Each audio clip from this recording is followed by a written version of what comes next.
we're just gonna go for it. I had to sneeze, and now it's taken care of. So, welcome everyone. Sunday morning.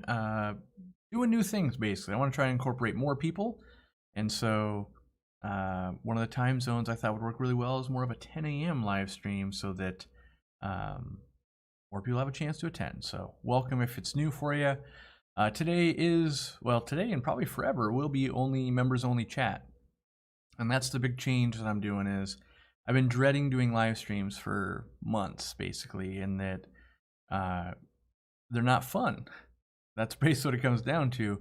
And so I just looked it up, and we've done 247 live streams and 247 live streams of Q&A. And so I think that explains why I wasn't looking forward to it, of like, oh, let's go do another Q&A session and answer similar questions we've always answered. And so I'm thinking long and hard about how do I make this fun again.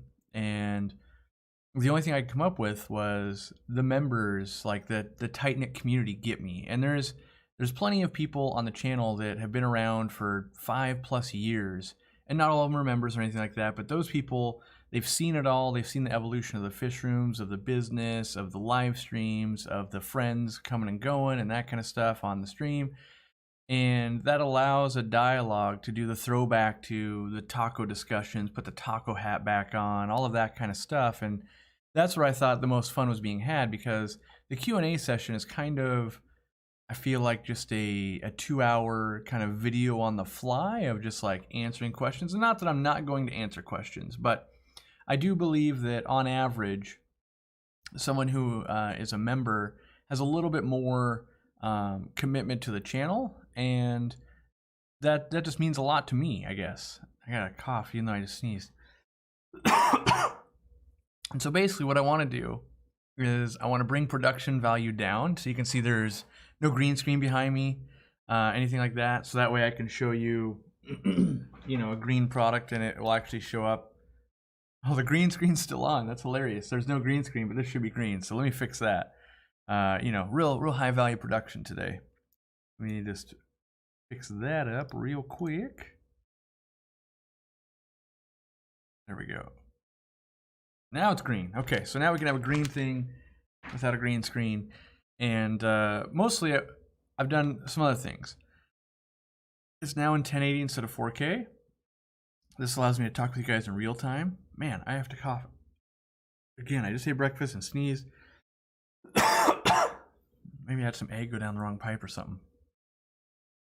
Anyway, I just want to get back to having fun. That's really what it's about. It's having fun. And I also have this new goal in business. I don't even know if it's in business, but you know, business is doing well, all that kind of stuff. I just want to make the biggest, like, actual community club, whatever it's going to be, on the planet.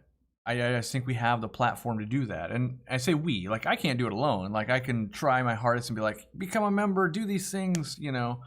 But the reality is I'm going to need help, and I'm actually actively trying to hire someone to help me with this. And, you know, if we're ever going to see something like CoryCon or Aquariumcoop come to fruition in the years to come, we need to build out this committed fan base, and YouTube just isn't doing that currently. And what I mean by that is, on average, most people that watch the channel aren't even subscribers. So not just not members, but not even, like, they're not even clicking the thing for free, right? And so most of YouTube caters to that type of person. The kind of like, yeah, I'll consume it for free, I'll do it once, like whatever, I get the question I need answered, right?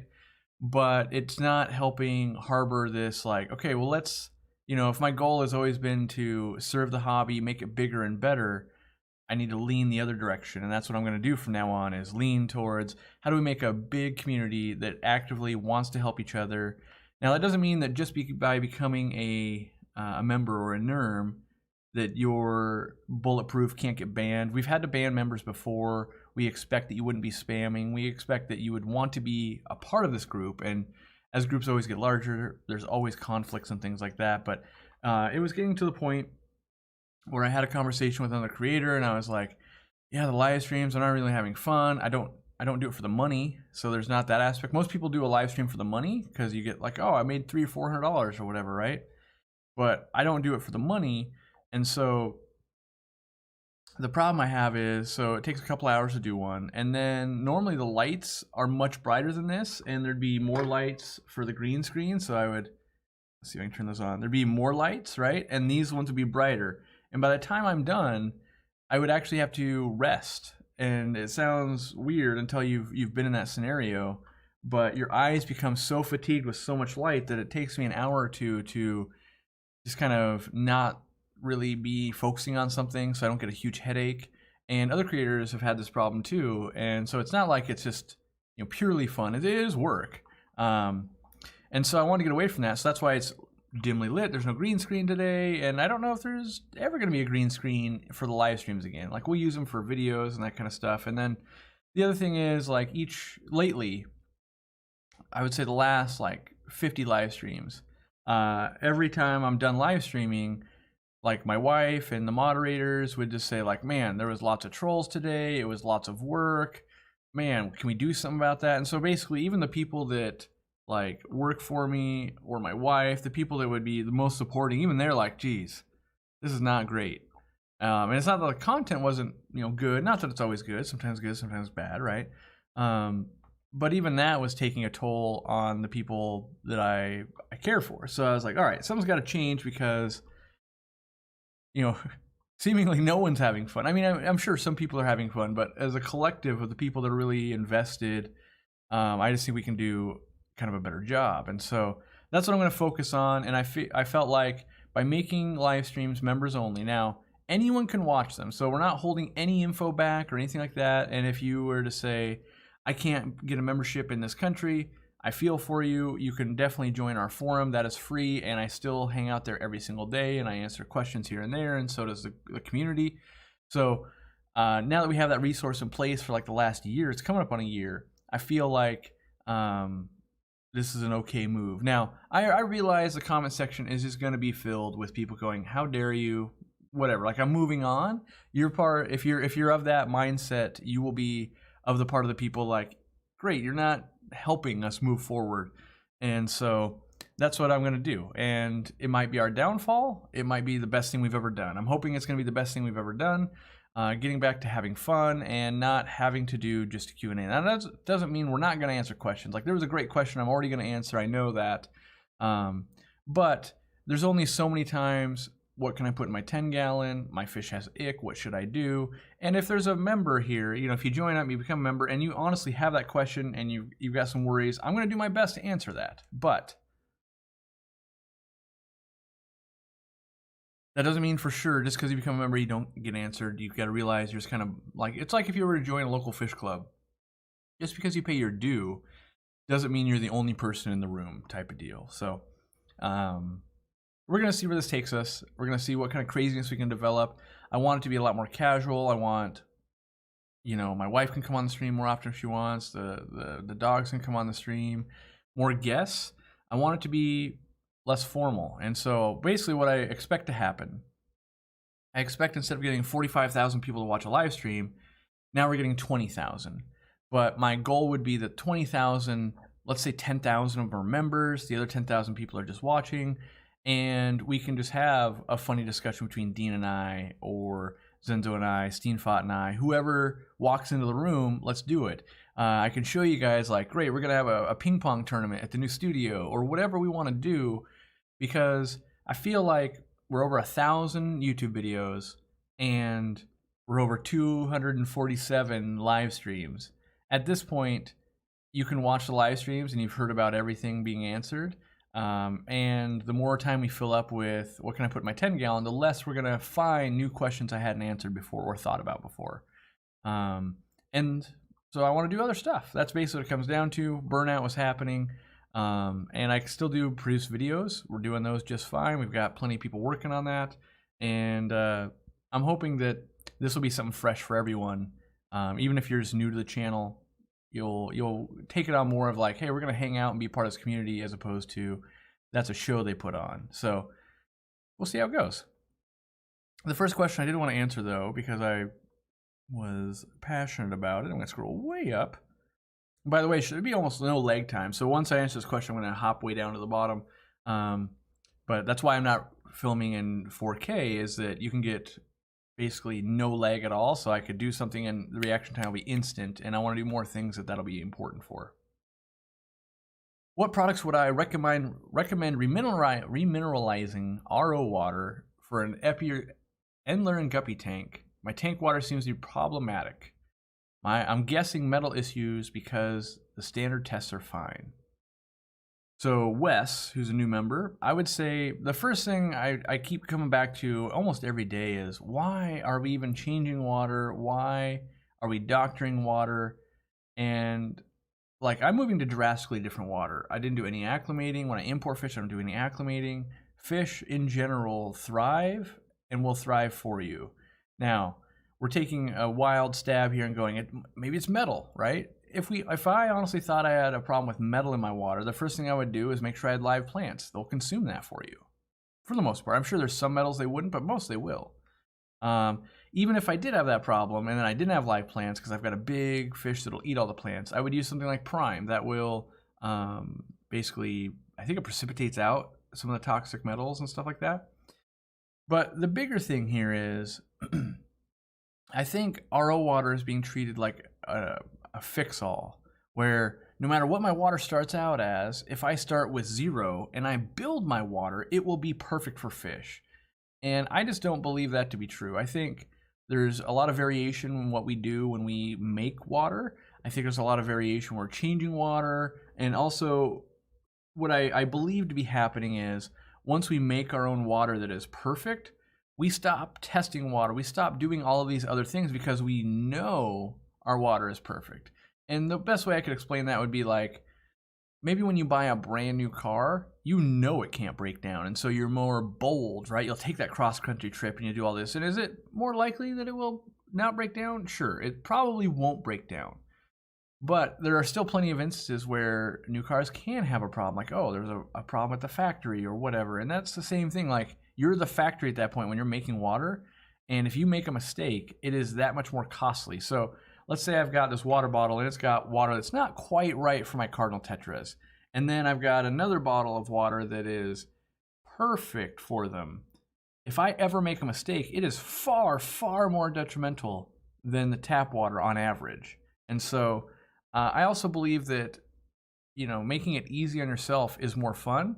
And in general, I mean, Steenfot put out a video and I haven't had time to watch it today. It says stop doing water changes. I've done a couple of videos on basically why are we even changing water.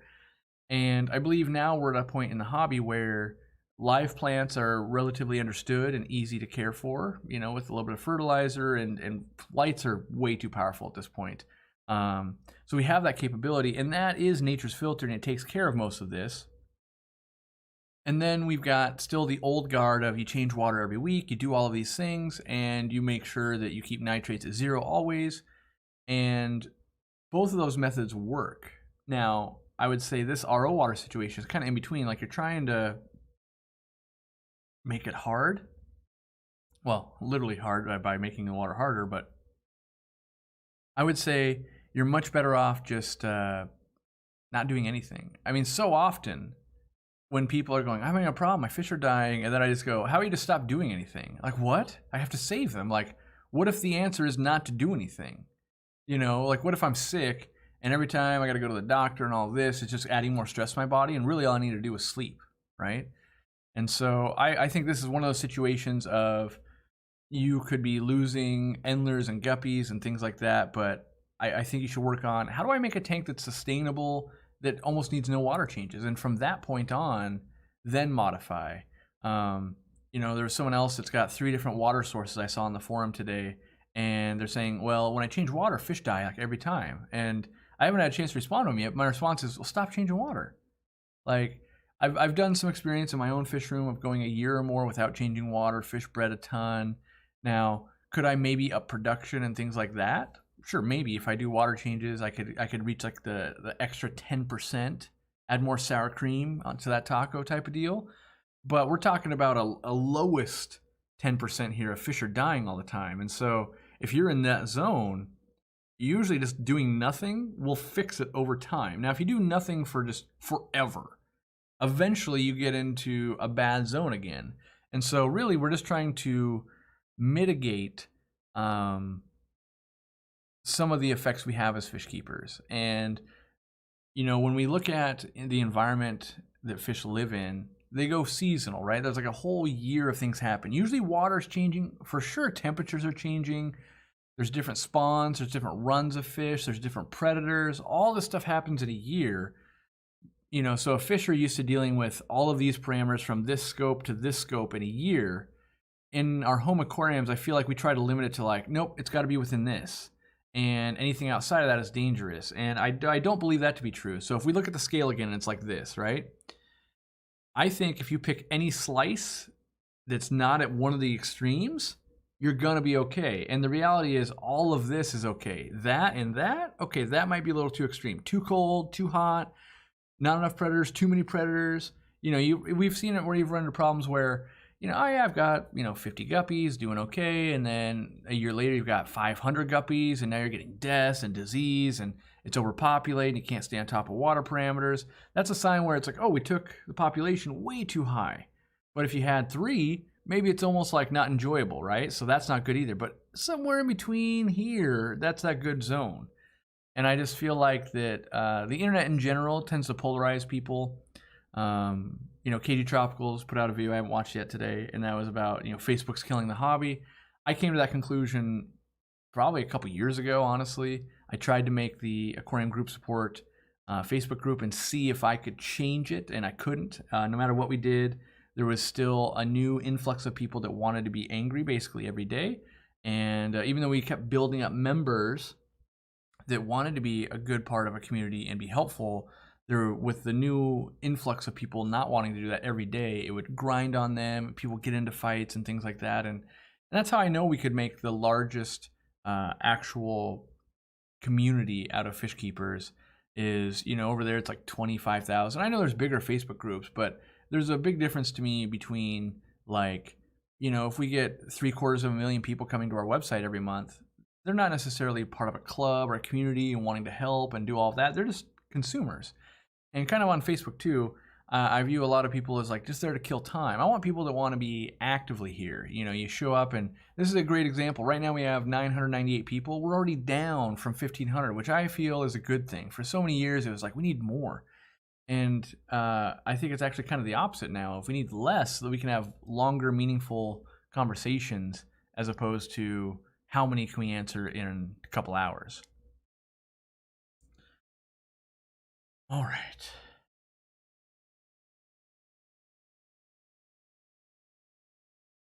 Fish face less risk in the home aquarium than the natural wild. I think that's definitely true. I also feel like, you know, all the aversion and the risk that's there in the wild shows how resilient they can be. And we don't put them through that for the most part.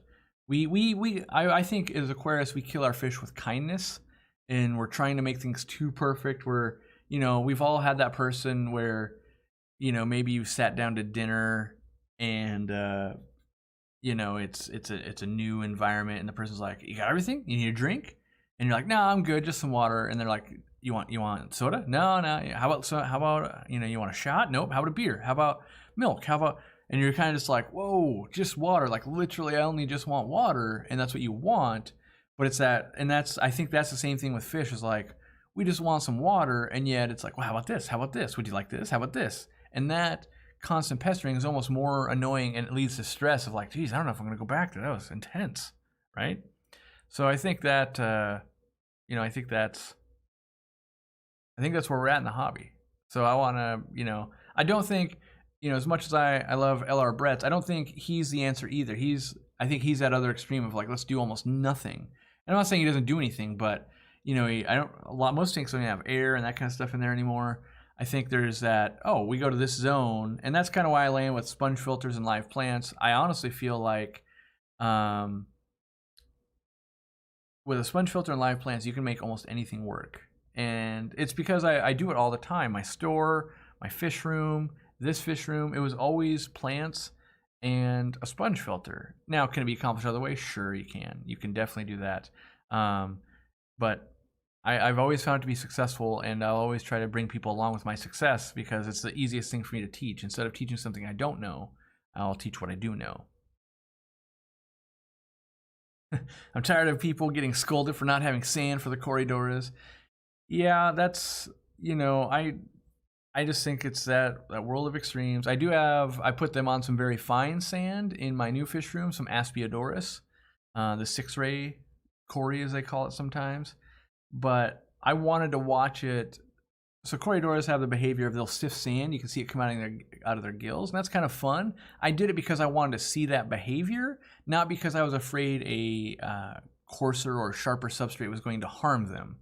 I'm sure in videos and things like that, it'll be extrapolated of like, Cory, put them on fine sand. That's what the best thing to do is.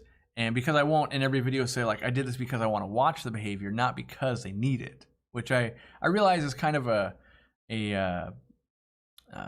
similar thing for a lot of people. There's a lot of people that will be zealot in the like of like it just has to be perfect, has to mimic nature and all of that. And I just don't believe that. I feel like our aquariums are vastly different, and what we want out of a hobby is vastly different than what the fish needs in the wild. And I don't think that the wild is better on a lot of occasions. Dave Gonzalez ponying up the taco money with 20 bucks. Well, thank you very much, Dave. I appreciate that. And I do, at some point, I do want to put on some event or do something with all of this money. I was kind of looking at what the memberships make and that kind of stuff. And the reality is, with 2,000 members, we make about $7,000 a month, which seems like a lot of money, and it is a lot of money depending on what you put it towards, right? But something like if we were going to do a convention, like let's say, all right, everybody fly out to Las Vegas, and we're gonna go to the aquarium. We've got these speakers. We're gonna do this or whatever it's gonna be. Something like that costs like 150 grand to put together. And so if we save for an entire year, we wouldn't get there. And so that's where it's like, okay, well, if we want to pull off some of this stuff and make some of these things happen, hire some people on, and that's what I want to do. I want to hire some people on to help manage the community, and that's going to take funds, and it's going to take work, and it's not the fun thing, right? It's not the like when you pay people to like, well, we need to make sure people get along. We need to make sure that we have more content. Like I feel like we've done an okay job of putting some content out for the members, but I really want to find a better way to build more meaningful relationships and maybe get like better notifications going out and all that kind of stuff, where YouTube has been failing us for a long time now. And not in all ways, but just like maybe it's been like a year of like, okay, why can't I schedule a member post? Why? I still ran into a bug just the other day where I tried to release like the us slipping, when moving the 800-gallon aquarium. And because I wanted to have it be a members only video, but just go public, it screwed up and didn't send to anyone. So then I had to redo the whole thing. So stuff like that, like, man, that's still a disappointment. We're still a back burner project, I feel like.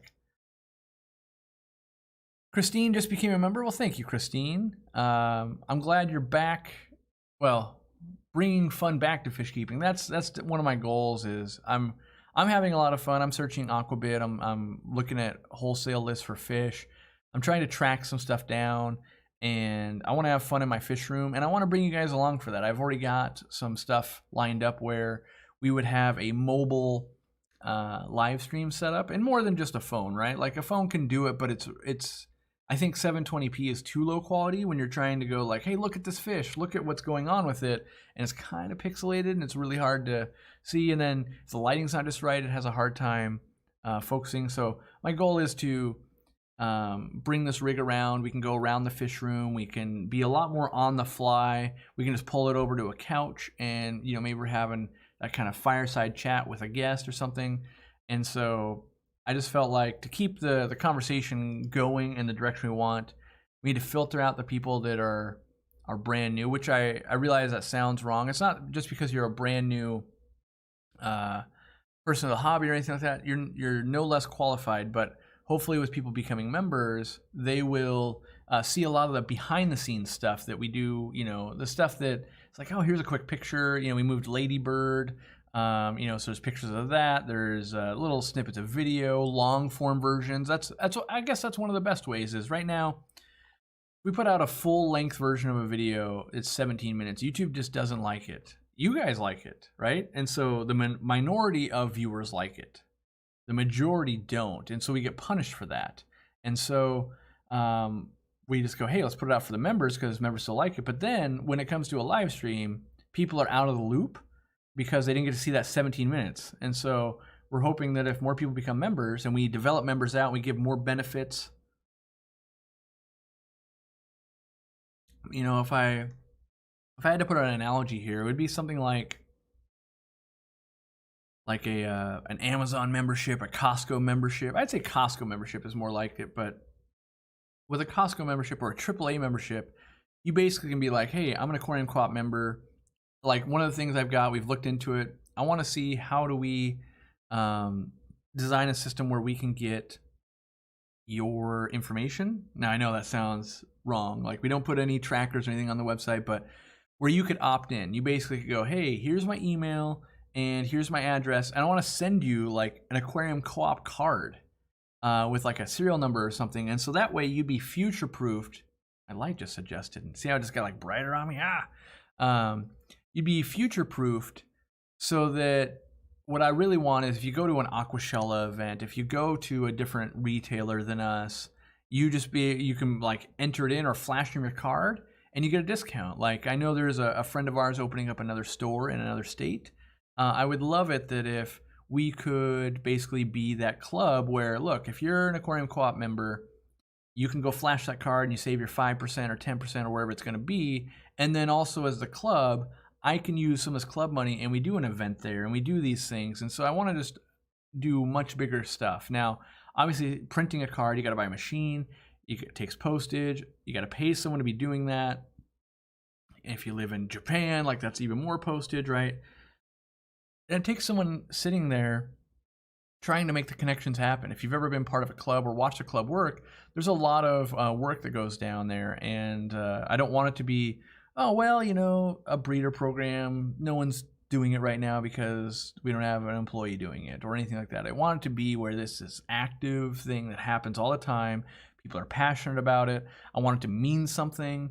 And so it's just going to take time. You know, we're at a point now where now we've got the income coming in and there's, you know, over 2,000 members, that it makes sense to go, okay, well, we need to hire people to make this a reality now. Where before it's like, if you have 500 members, you're going, okay, it might, you know, maybe a part-time employee, but what we want to do is going to take several people, I think. And so we'll just start building a team and we'll get feedback from you guys. You know, you'll tell us what you like, and you know, we already know some things that we like, and that's flying people in, having conversations, learning, all the stuff I would like. You know, if we can get a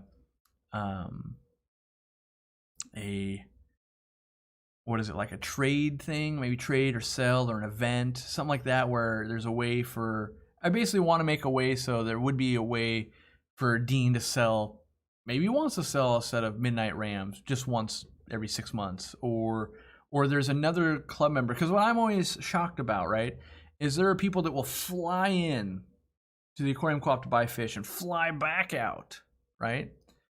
But there are so many local people, if there's a good way to connect, you could be like, look, I'll pay you $60 a fish. I know they're 30 or 35. You got to ship them to me, though. I'll pay for the shipping. And it saves someone flying in and flying out. And I believe those membership connections could work. And then what I find is the people that are flying in and flying out with those fish, they usually have really awesome fish. So that person that did that work could probably also go, hey, I would love to get some of that fish. How about you ship me this? I'll ship you that. And now we have that trading and that bigger community that you would see at a local club. And there's so many, you know, clubs that are in different states right now. Some are at the high, some are at the low. Some people have no club. And, you know, especially with COVID, we don't really leave the house as much as we used to. I think it's now a prime opportunity to develop something like this out. I'm picking up a rope fish today. What are my opinions in general on care tips? They've been a hit or miss fish for me. Half the time they're just a ball of death, and half the time they're the best pet ever. Lamont, an old employee of mine, he did the best with them, and he really tried to set up lots of tannins in the water and just make sure they were stress-free. We never had enough of them to really figure out, like, do they really respond well to Maricin? Don't they? What about salt? And so we never cracked the code, because I really do love that fish. But we could never, when they come in, sometimes they come in great. We're like, wow, if that would happen every time, it'd be great. and then there'd be other times where it wouldn't be great, and it would just be like nothing we could do to save them. And then there'd be some a little in between. That's where those tannins and things like that, and just low stress. And his approach was research what they are in the wild, because they're mostly wild caught, and try to mimic it the best we can in like dimmer lights, overhang, catappa leaves, things like that. And it seemed to help some, but it wasn't the whole answer either, unfortunately. By the way, if you super chat, that is a way to get by the membership only chat, but I encourage you to also become a member. So, all right. Does it affect video watch duration time on YouTube Studio when we pause for long periods, like when we're at work? No, it doesn't. It as long as you were to come back to it, it would be all the same. You know, I would say that's kind of if you're doing the right thing, Jessica, and I don't even like talking about the money part of it, but the reality is, if you're not interested in a video, don't force yourself to watch the rest of it, right? The fact that you've pledged $5 a month, that will do more than watching any video ever will, because that will allow me to hire other employees, get equipment, fly places, do all those things that keep me passionate. And I know when I'm passionate about something, those are always our best videos. That's why our traveling videos are the best, because I get to go see something I haven't done a million times. And my passion then is transferred towards video, and then you guys typically enjoy it more. And so, you know, I hate that you know, like, it's okay, I want to support, I want them to do the best they can. I think the money part does that. Now, for sure, if you enjoy the video, watch the whole thing, that's great too. But I don't want people to feel trapped. Like, if I don't watch this, I'm not going to get a video I do want to watch. You know, it's a weird game here on YouTube, and I'm going to tailor it more to, I want the most dedicated like group of 10,000 people instead of having 1 million people. I want 10,000 people that will really come together. Can you imagine if we have 10,000 members and nerds and all that, and then we do an event and there's 3,000 of us there, and we all know the same inside jokes, we all like care about each other, we're all into community tanks and all of that. I think that would be amazing. And that's what I think could happen. If we had 10,000, we get 2,000 or 3,000 at an event, it'd be very fun. And, you know, I just, that's what I'm hoping we can do someday. All right.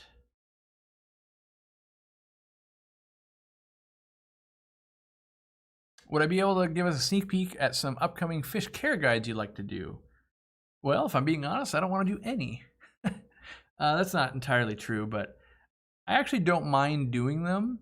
It's that right now there's a lot of there's a lot of plates. That's kind of true. I was gonna say there's a lot on my plate, and really the reality is there's kind of a lot of plates of work to do, and that stuff doesn't do that well on YouTube. But I do kind of enjoy making it, and so that's the more Aquarium Co-op channel type of content. But until I finish moving, like, I still don't live in our new house, you know, and that's, you know, I don't want to say it's all doom and gloom or anything, but, you know, we bought that house in August of last year, and here we are in April, and we still haven't moved in. And we're, you know, like yesterday, moved fish. Today I'll be moving some more fish after this. And so we are hoping to move in by the end of the month. That's the hope. But there's so much going on that it makes it hard. That's really what it is. It's not like I can't, the way my job and life is structured, I can't just go, this week I'm going to move.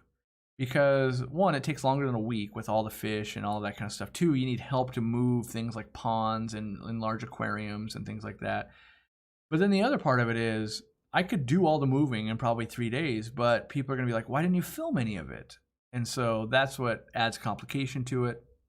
And then there's just, you know, like before I went live today, like right now I know on the website there's a bug. Something the devs introduced means that none of the drop-down menus work. So if you want to select a different size of sponge filter, you can't do it right now. So that means instantly after this, I have to get on top of that and get someone fixing that, because that means we're losing revenue. And if I don't do that, then that's bad. And then, you know, I just know that, like, there's so many things to do that we schedule a week in advance. And I'm going to try to have dinner with grandma, right? That's the goal tonight, is spend 2 hours with grandma. She's getting real old, and I don't want to have one of those situations of like, well, I was too busy building a business, didn't spend any time with grandma the last 20 years she was alive, and now I feel horrible. So I don't even know why I started with that. Oh, sneak peek of the care guides.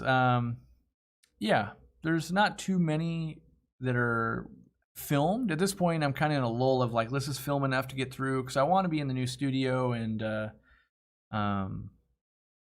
be in my element, I guess. Ordered 4th time yesterday, had it ready and shipped in under 45 minutes. That's right. We have hired new people. We have a new kind of operations manager for the warehouse. We've gotten things really dialed in, and we keep dialing things in because we've been growing, right? So we keep growing. And what I don't want to have happen, which the comments are always full of like, you sold out, Cory, you're not as good as you were, whatever. Like, it shouldn't be that we get worse the more money the company makes. If anything, we should be able to get better. And so we've hired more people on. We keep improving processes. Hiring the new person on freed up Randy to continue to improve process. And then we've got a lot of new products coming out. And that sounds like, how could you develop them all? We had a lot of stuff that we'd been holding back and like working on. I don't have any on my desk apparently, and now they're starting to come to fruition, where in the next 3 months, quite a few of them are going to launch. I mean, one of them that you guys kind of know about, I think this is the Aquariumcoop test strips. These are the ammonia ones. I took the other ones to my new studio, but the fact that you get of ammonia strips, you get 100 for like $17. Of the multi-test, you get 200 for $17. And the first batch, there's some that have a pad that flakes off, mostly still work just fine. And when I say some, it's like 15%. So $17 gets you 200. Our competitors is like 100 for $17. So you're still getting way more value. But the latest version that is incoming has been fixed. I was correct, and it was the glue. They are going to make the pad, because it's like think of it like layers of like cotton or something. It's a pad, and it's not this thick, but we're just going to use this because you can see this. And the glue would basically soak into the bottom half. And then when you swirled it around, if you're a little too zealous, or they shook against each other in shipping, the top half of the pad would come off. Now that's why a lot of people say they still work just fine, because the bottom half of the pad would read the nitrates.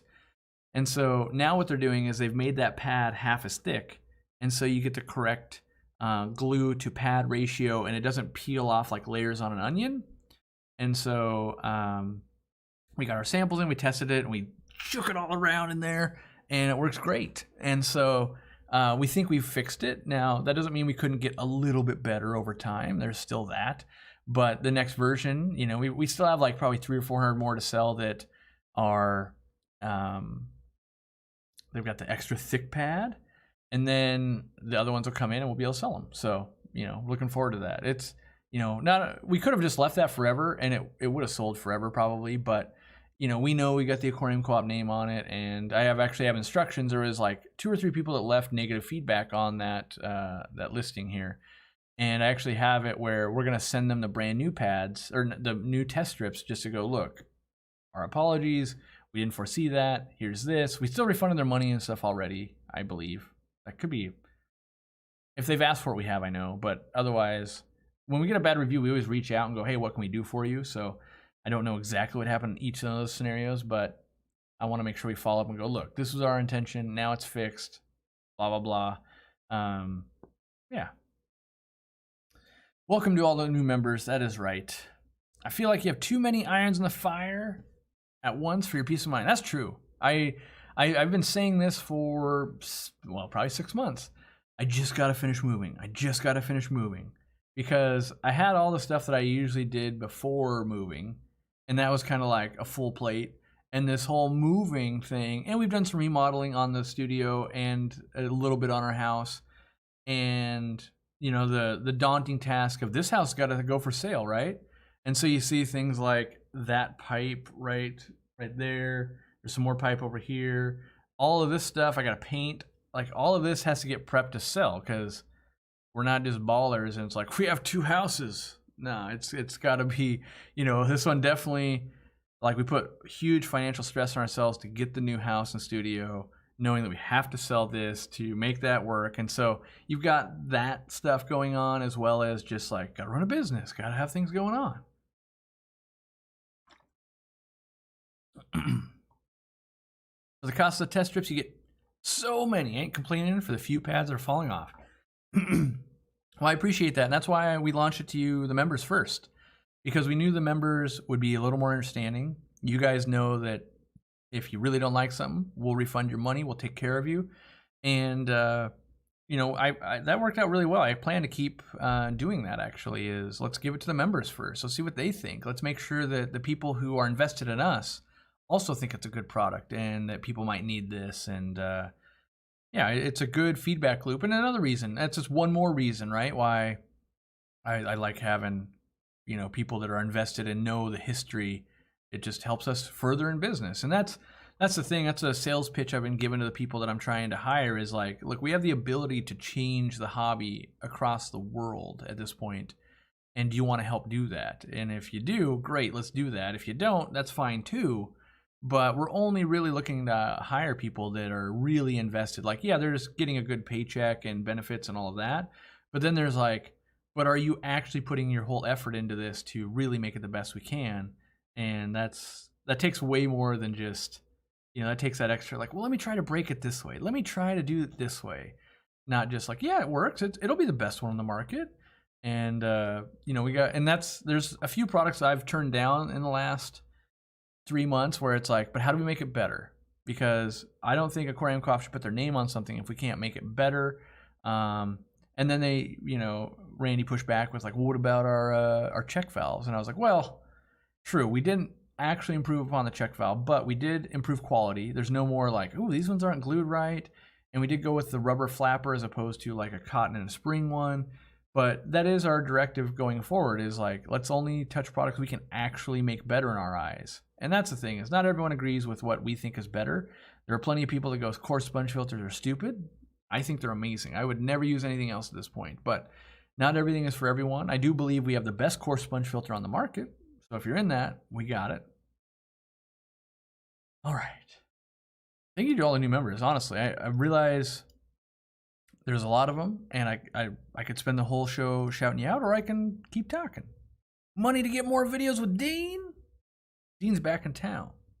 So Dean and I are going to meet up, I think Thursday, work in the fish room a little more. We got some more parts that came in. I've been working on mostly computer crap. And, well, I mean, so my goal while Dean was away was to move all the fish. So that's, I'm hoping I can get a decent amount more fish moved today, so that I could get a lot of the projects I could get done without Dean. Now, I could do 98% of what we've done in our fish room without Dean. Dean just polishes it more. Like, he's got good ideas. And what I've found is we really work really well together. When he runs into a roadblock, half the time I can solve it. When I run into a roadblock, he can solve it. And if we run into something we both can't solve, we solve it within a day or so. We go, okay, yeah, I Googled a little bit. You know what? I'm thinking this thing. And so it's been fun to design what I consider to be the best fish room in the world. Now, I'm sure there's people that have something better, but that I've seen. And we're getting to the point now where once we finish our basic stuff, we're going to be able to try some of this new stuff, like auto-feeding live foods, pull-out drawers, and auto back-flushing canister filters, and things like that, that we can't just like, oh yeah, I've seen someone do that, or we've done it before, and copy it. Instead, it's like, okay, ooh, that ain't going to work. We got to rebuild that before we show it to the public. And then we'll make that video of like, check it out, guys. We did this thing. Trust us. So I wasted a lot of time and money not doing it right, but this is the way we were able to do it. And then what'll happen is one of you guys, the member, will chime in and go, hey, I do this for a living. You should have done this and this, and it'll make it even better. And on the next version, we'll do that, and then we'll know, which is a great feedback loop. Yes, check out Zenzo or Tazawa's tanks if you haven't. Dean was on his channel a couple times, because Dean, without spilling his whole life story, Dean was down in California, had some stuff going on, had to fly out. It was an emergency. And so he's down in California for a couple weeks, and he hung out with Zenzo. And so he did a fish room tour there, and they did a live stream, and it was a good time.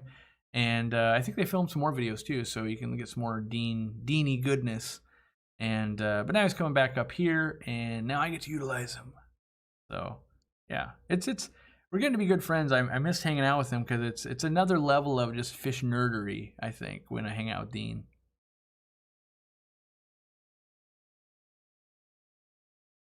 All right.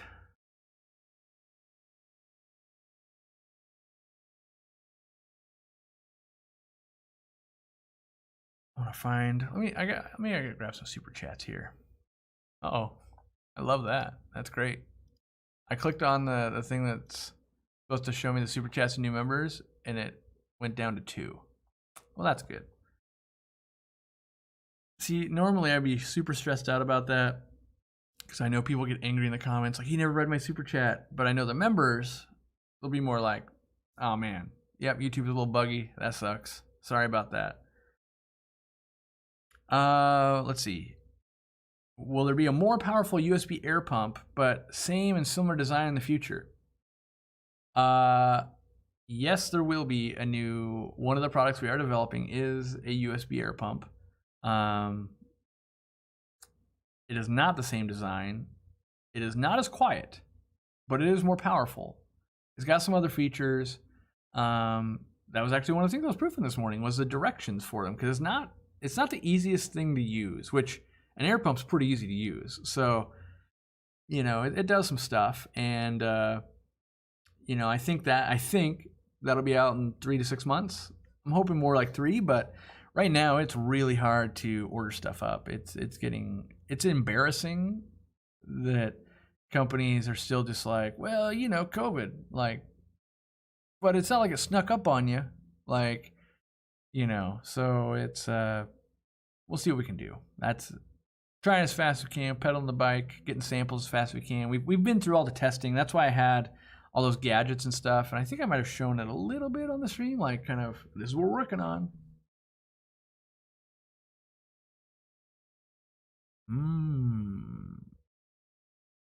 Aquariumcoop branded bell diffuser? I'm guessing the bell diffuser would be like the passive CO2. I'm gonna Google it. What's a CO2 bell diffuser? Yeah. We haven't branded anything ourselves yet. We're actually looking into being able to ship a system like that. The thing we run into is we want to be able to ship the CO2, and you can't ship that on the airplane. So it has to go ground, and we don't have UPS ground yet. We need a bigger warehouse. The reality is we've outgrown our warehouse, and we have to go to a bigger warehouse to be able to switch, or not switch, but to add on additional carriers. Which basically means go spend a ridiculous amount of money to be able to add on one product, which we will do when it makes sense. But right now, you know, the unfortunate part is, like, looking at warehouse space. Right now we pay about 10 grand a month for warehouse space. What we need is more like 40 grand a month. And that's just a huge amount of money to swallow when, like, more warehouse space in the short term doesn't make you any more money.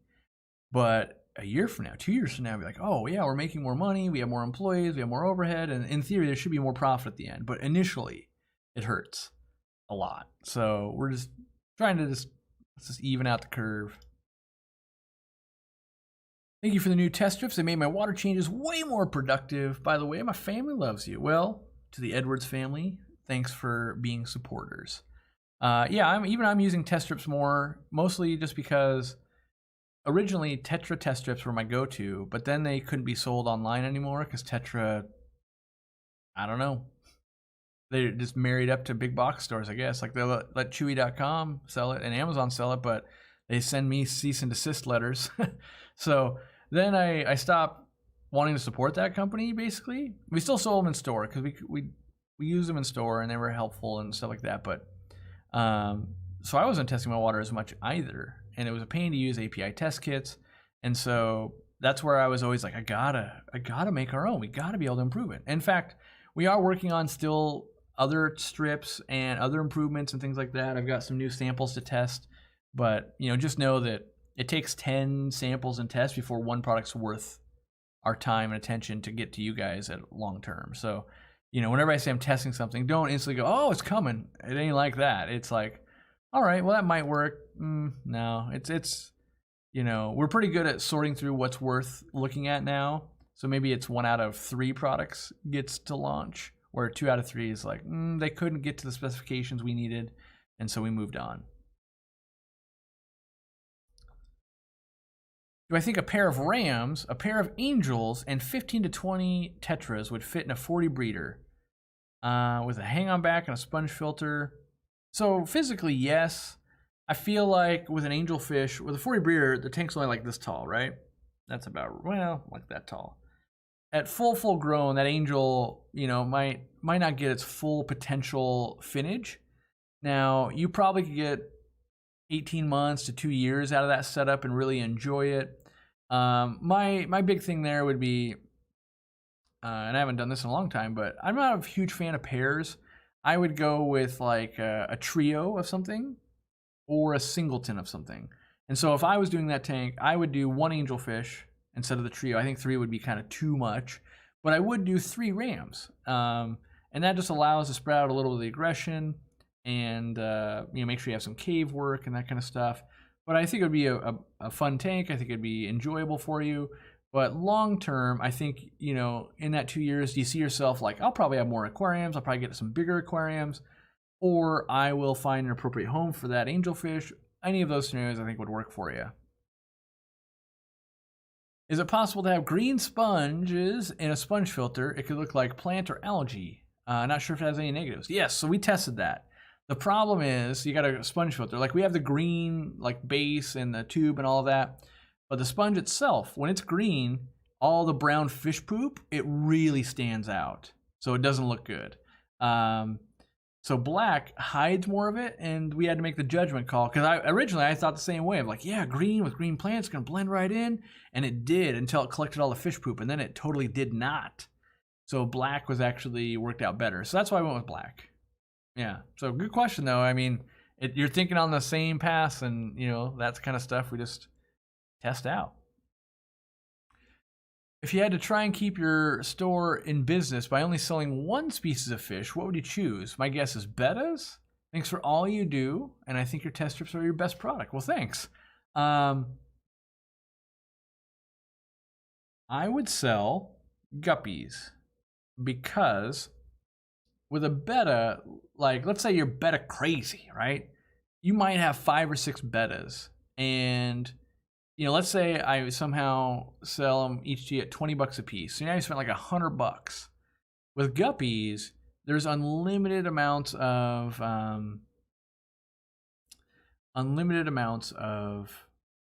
variants, and they can breed. You can choose different colors. You can sell them back. You can have multiple tanks of them, so you get all those benefits, and I think it also appeals to multiple people, of like people that want to breed, people that want to keep it, people that want color, and so that's probably what I would choose. Yeah, bettas are a close second though. I've seen stores that have done only bettas, but in my opinion, bettas are always better with other fish.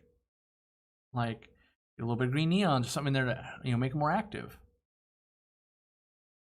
I just filled my outdoor mini pond. How warm should I let the water get before I'm moving guppies outside? In my opinion, moving them out needs to be warmer than moving them back in. So I would say like nighttime temperatures not below about 69. Daytime temps hopefully being like 73, 74. You can put your heater out there, and that's what Dean does. Put a heater in there, set it to like 68. And just pay electricity to keep it above that. So you might be able to put them out today instead of like a month from today. And you get a whole extra month of growing and breeding them.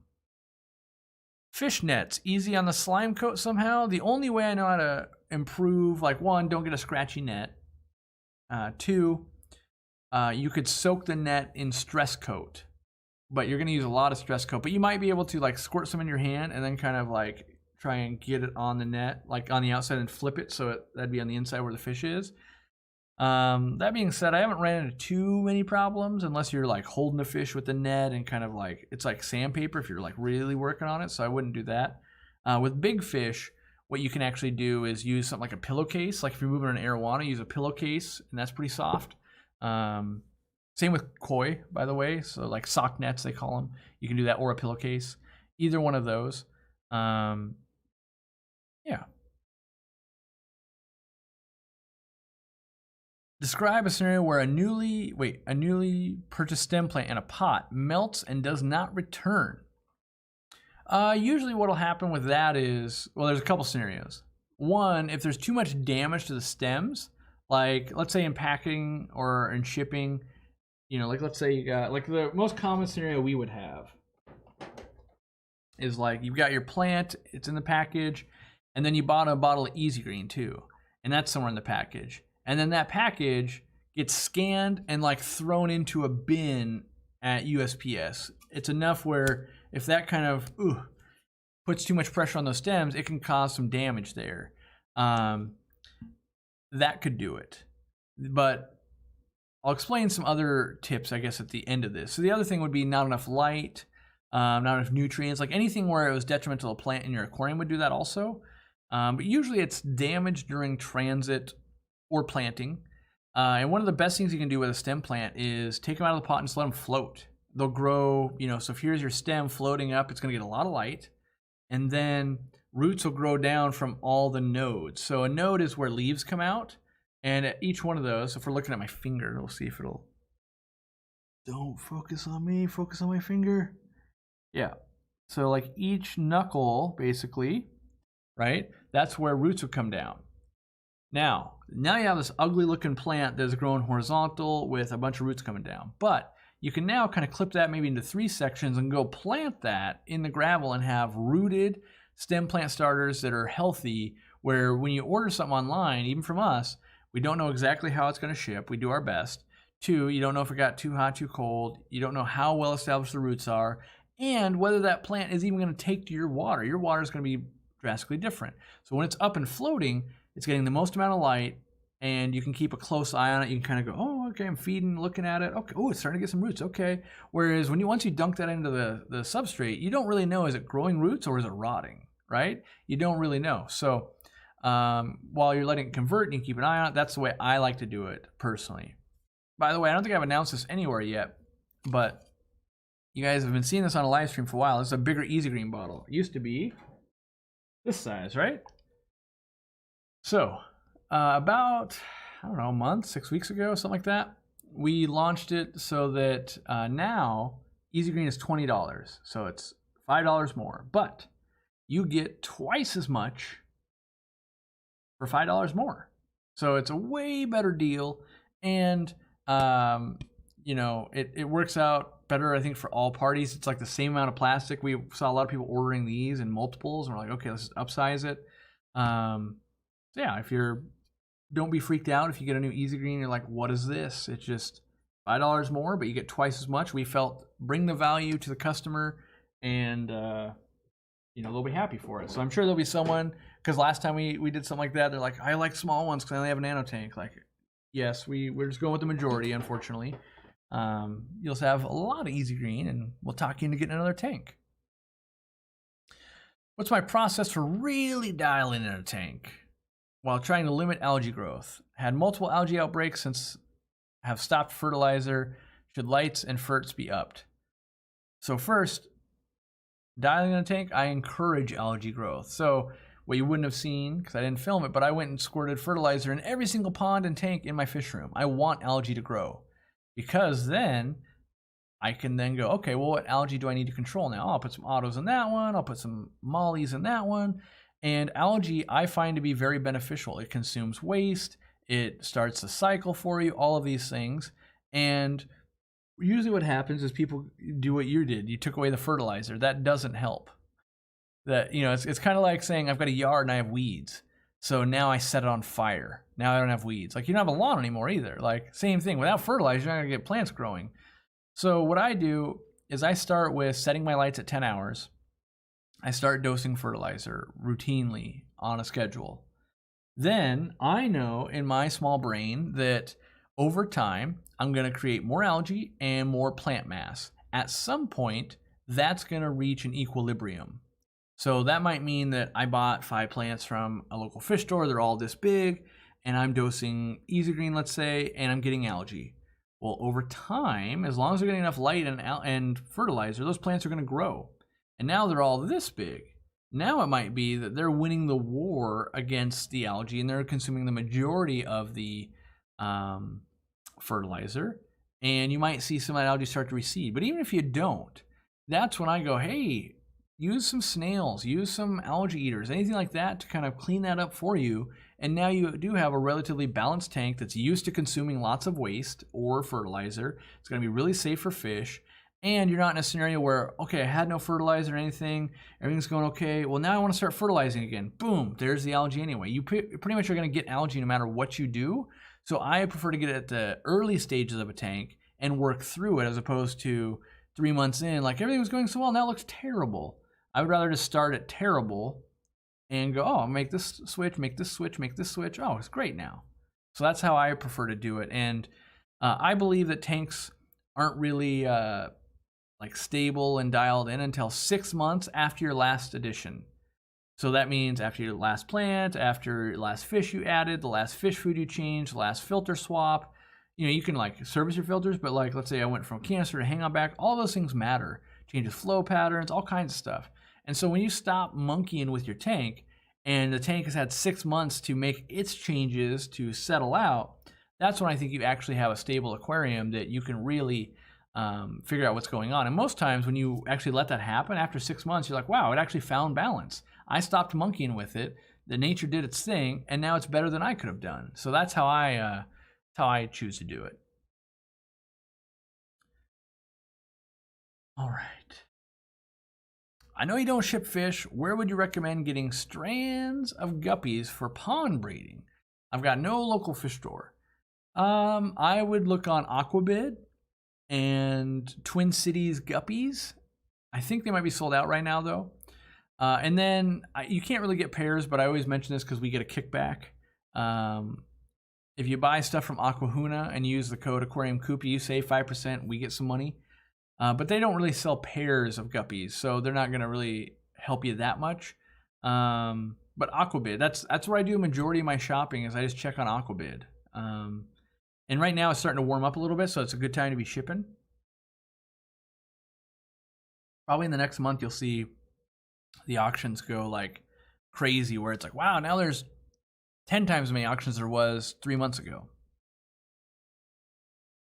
Welcome, Elf Spencer. Local customer. Aquabid is dangerous and I love it. I know. I honestly, now I'm at a point where I get sad when there's nothing to buy. Like, dang it. Because it's fun. It's you know, that retail therapy of like, and there's still fish that I bought many years ago that I still can't find again. I'm like, someday this person has to show up again. Someday. Got my air pump and my air valves and a big roll of the Aquariumcoop tubing. Good stuff. Dean and I were wondering, were we the first people to use up an entire 300-foot roll? Building the fish room used one of the giant 300-foot rolls already. I'm sure someone else did, but I hadn't seen it yet. I was impressed that we used 300 feet in what we've done so far. Just goes to show, like, man, that's a lot of stuff going on in there. All right. Joe said, I started with 19 Africans. Since listening to you, I have now 39 fish, 20 clown loaches. Clowns are the best. Clown loaches are amazing. I definitely go in and out with them. I keep them for a few years, get bored of them, then I miss them again. I could see some clown loaches coming back in the years to come for sure. How do I keep the pump from clogging on, the Easy Green? There isn't a great way. The only, I don't think I have any of the pump heads. Wait, does this have a pump head? Yeah, this one does. So the pump heads, as you squirt stuff out, right? Residual stuff on the pump head can crystallize because the water evaporates out, and that's what leaves the fertilizer. I've never really had a problem, but if I ever did, you can just like pull it off your hands, put it in your tank. You can also just dip it in your tank, and it will dissolve in, or rinse it. But there's not really, I couldn't come up with a good way to prevent that 100% from happening. I mean, I'm sure there's a way where it's like, great, Easy Green's $100 now, but for most people, I think there's a quick dip in their water is what, like, oh, it dissolved off. Like, it's just a little bit crusty. And it's because it's got, calcium and minerals in it that crust up if the water evaporates, and that's what happens. So, yeah. But I'm glad you like it, and I'm glad you'll enjoy more. What? I don't know what I'm missing here. Oh, the Zen Ginger became a member. Welcome. Got a 220 gallon with discus as my main fish, my main man. What tank mates and plants would you do in that water volume? 84 to 85 degrees. I would probably do some big Amazon swords. I would do some Crinum calamitratums.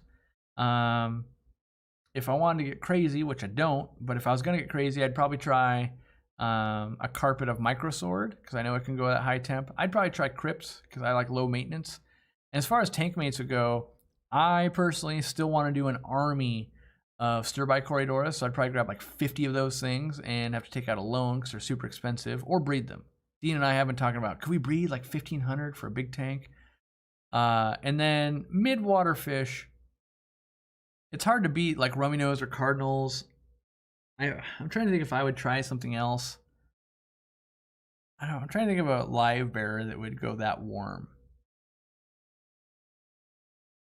I can't think of one that would really thrive there, but I hate spending money on fish.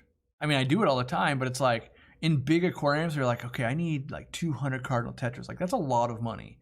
So I'm always like, what could I breed that would do well at that level? Or I could buy less and they would breed up, and live bears would do that. And so like I might try, well, if I get it down to like 83, maybe I would try some platies. Platies are real bulletproof, and they'll breed you up a ton.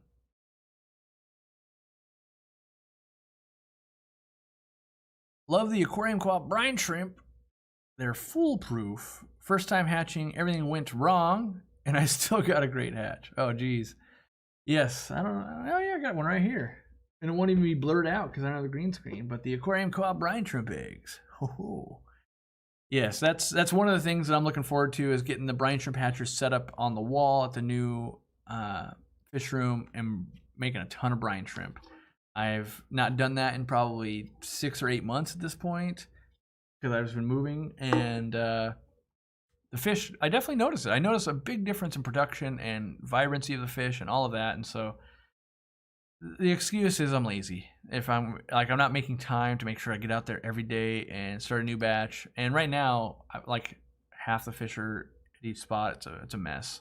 It's a mess. How do I prevent evaporation in a planet tank with a twin star light above the tank? I don't think, the only way is to put a top on it. And so I would tell you using a glass top is beneficial. It's going to block some light, but I much prefer the benefits I get out of not as much evaporation, less fish jumping. I don't think there's any way, short of if you had a fan over here that's blowing on it, okay, turn the fan off. But I don't think there's any way you're going to be able to slow down evaporation without doing something like that. I mean, you go like super ghetto and use saran wrap, but that's, you don't buy a twin star light if you're using saran wrap. Those two don't go together. Ideas for sponge color. How about combining colors of dark red, dark green, and black? Various shades of color will let the poop blend in. Maybe, but the way you have to make a sponge filter is you mix up the stuff and foam it up. You pour it into the mold, and then it expands to it. So I have no idea if they could get it without just being like swirly or whatever. I mean, I'll say, could we possibly do that? Yes. Is it high on my priority list? No, it's pretty low. Something like that, typically, I would have to be walking around like a big trade show and be like, wait, that's the color. Like if I was going to try a color, Swiss Tropicals, they have that like burnt orangey brown color that can hide poop really well, but it doesn't blend into plants really well. So it's that, I think no matter what color you choose, it's not going to match everything. That's the problem. So you just got to pick one, and black is the most common and doesn't take any special design work.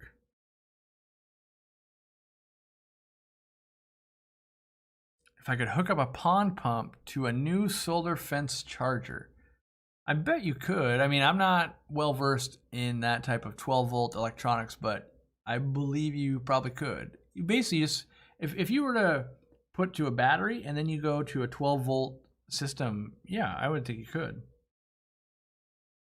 I have very poor lighting in my tank. Can I place one of your root tabs under a Pontigeton to make it grow, or is that not enough to overcome the low light? You probably could. Pontigetons in general, one of the biggest benefits is they really thrive even in low lights. So the way, when you buy that bulb, think of the bulb as like a giant root tab. That's what the bulbs are. They're a tuber, and it's just all nutrients.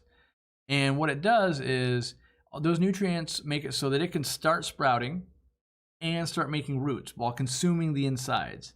Now, if those roots dig into your gravel and they don't find enough roots, eventually the plant just starves out. So here's the problem that we kind of run into a lot of times is, let's say you've got this much, right, root tabs. It might be equal to this whole pack of 20 of them in that ball, right?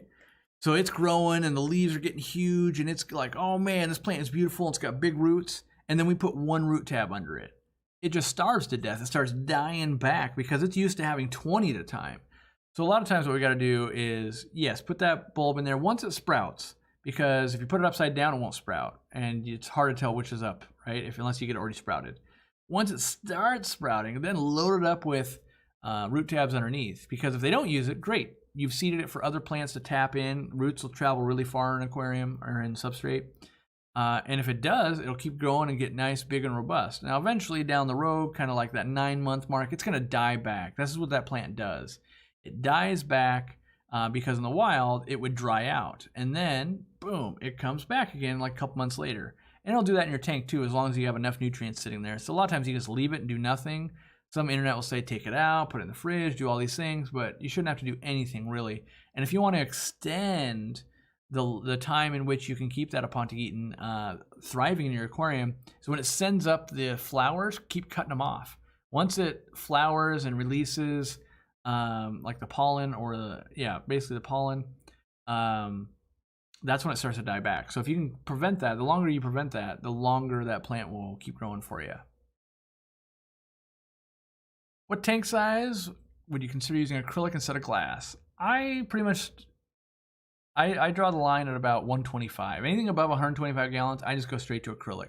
125 glass tanks are cheap enough that it makes sense to me to like, okay, well I could buy one for like $500, and then like in 10 years I could replace it. Whereas like a 180 gallon in acrylic, you're going, dang, that thing is like $2,000.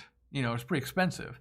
And so same with glass though. It starts getting to like, you know, you might be like, oh, $900 to $1,000. Like, I don't want to spend that every 10 years. And for me personally, 125 is movable with 2 people.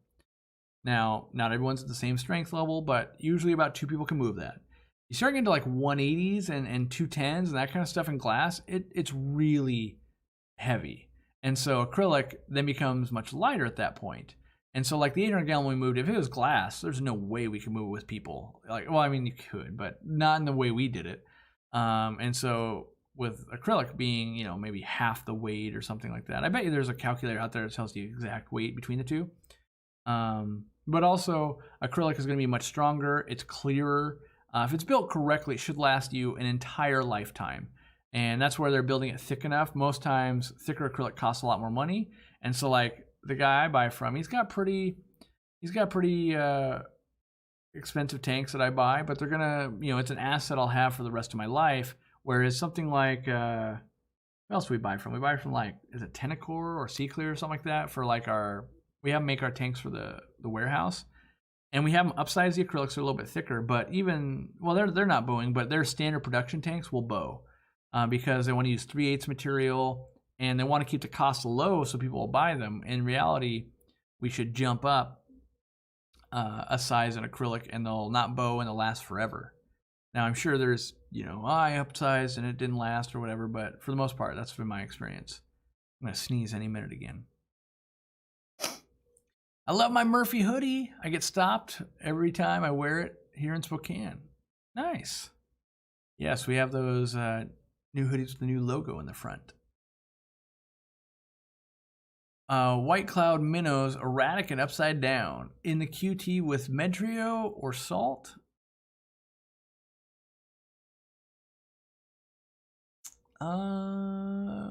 It's probably just dead.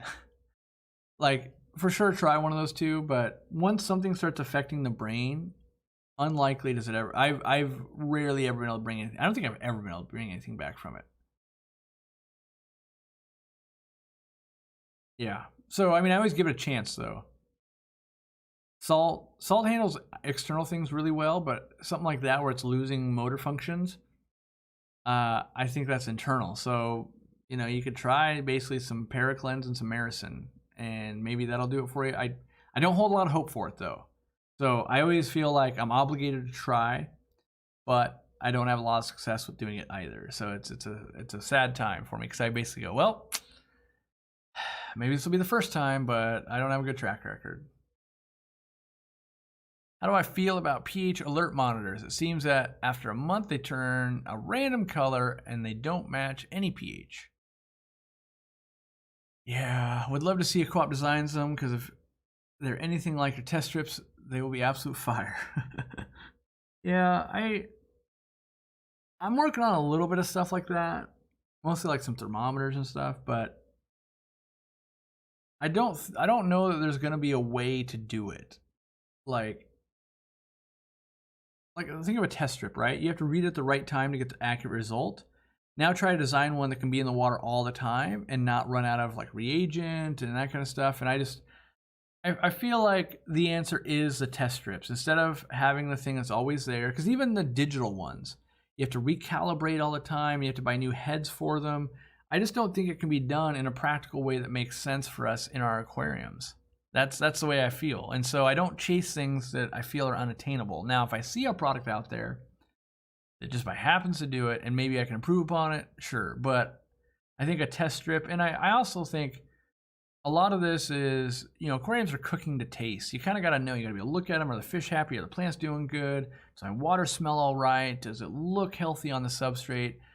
All that stuff you don't test for, you know, just like you don't have to measure when you cook. Once you're good at it, which I'm not, you just kind of know what to do. And that's, I think a monitor is what gets you away from getting closer to that cooking to taste feel.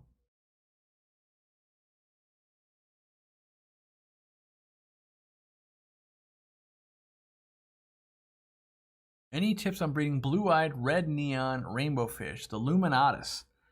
They're going to be a mop spawner, not too difficult. Obviously, boys and girls, I would feed live baby brine from today forever. Like, it's going to condition them well. You have the right food for the fry. Once you basically get the mop full of eggs, they're going to lay eggs every day. Just take that mop, put it into like maybe a 1 gallon container or a 2 gallon, something that's manageable-ish, and just watch for stuff to hatch out. If you got some green water, that's even better. And then, you know, you're going to need, like, you could use Repashy, not cooked, like just the dust. Or you can buy something called APR, which is an artificial protein rotifer. Super nerd talk there, but it's basically just super fine powder food, kind of like Micron from Sarah or First Bites from Hikari. Getting a little bit of plant in there helps too. So that way, you know, you're putting all this fine powder and they might eat 20% of it, and the rest of it is going to kind of just foul the water a little bit. So you might have to do a little bit of water changes, but they're so small you don't want to accidentally pour them out. And so, you know, like what Gary Lang recommends, he gives his eggs with the APR, and you dip your toothpick in it, and then you tap it on the rim to just put a little bit over the top. I find that green water will do a couple of things for you. That will consume the waste, and it will also eat. Wait, that's not what I'm trying. They can eat it. That's what I was trying to say. So they can actually eat those particles, and the green water that they don't eat is actually filtering out the waste. So it's like a win-win for you. And very, very low aeration, by the way. Typically almost none. So like if it did like one bubble every few seconds, that'd be perfect. Because if it's really turbulent at the top, that's where the fry hang out. They never get to eat, and they swim to death. So those are my top recommendations on actually hatching that stuff out.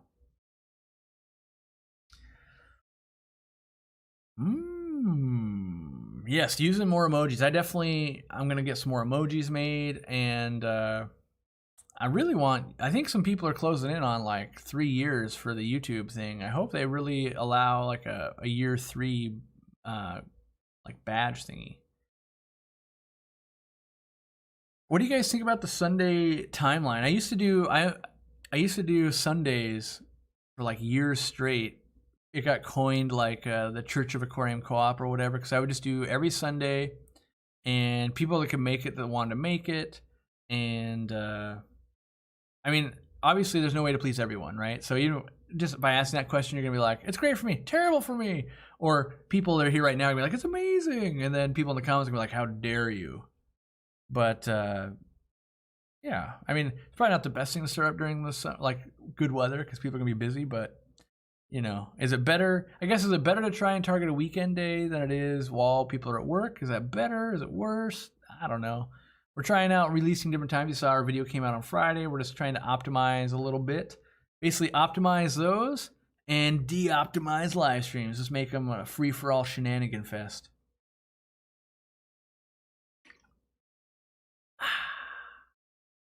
Who's my acrylic guy? Jason Gregory.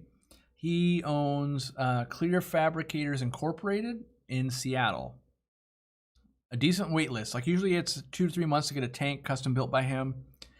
It's a lengthy process to get it exactly right, but it is perfect, and you get every option you could ever want. Yeah, good guy to work with. I've had him build 3 tanks. Well, no, more than that. 3 tanks. Our quarantine system at the store. I think that's about it. I've worked with him and some customers to build some other stuff, and he will ship stuff, but some of the builds he does are very expensive. Like, oh, this build altogether was $60,000. So like there are some that are crazy. That's why the wait can be quite a while. He basically builds 1 aquarium at a time. He doesn't really do smaller stuff because it doesn't make sense to be like, I built a 20-gallon tank. The amount of dry time and all of that takes the same amount as if you're doing, you know, an 800-gallon aquarium. I like Sunday, I do all my tank maintenance then. Yep, that was a common routine with people.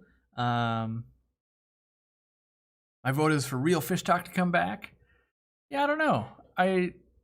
That takes it towards the work part again. You know, I definitely want to have guests and have people hang out. But I don't want it to be like, we didn't get the guests lined up, the flight's delayed, like, oh, this person can't make because they're sick. Like, it's got to be, I want to keep it low key and fun. That's right. Welcome to new members. All right, American Musical Supply. I need some help with quarantine guidelines. I've got a 12-gallon and a 1-gallon quarantine tank. That's my guess. I have a wild betta, a vampire shrimp, and 5 Amanos coming. If there's nothing, so Amanda, this should be real-time chat. So if I'm getting something wrong, let me know. But if there's nothing living in the 12-gallon, I would use, with those fish coming in,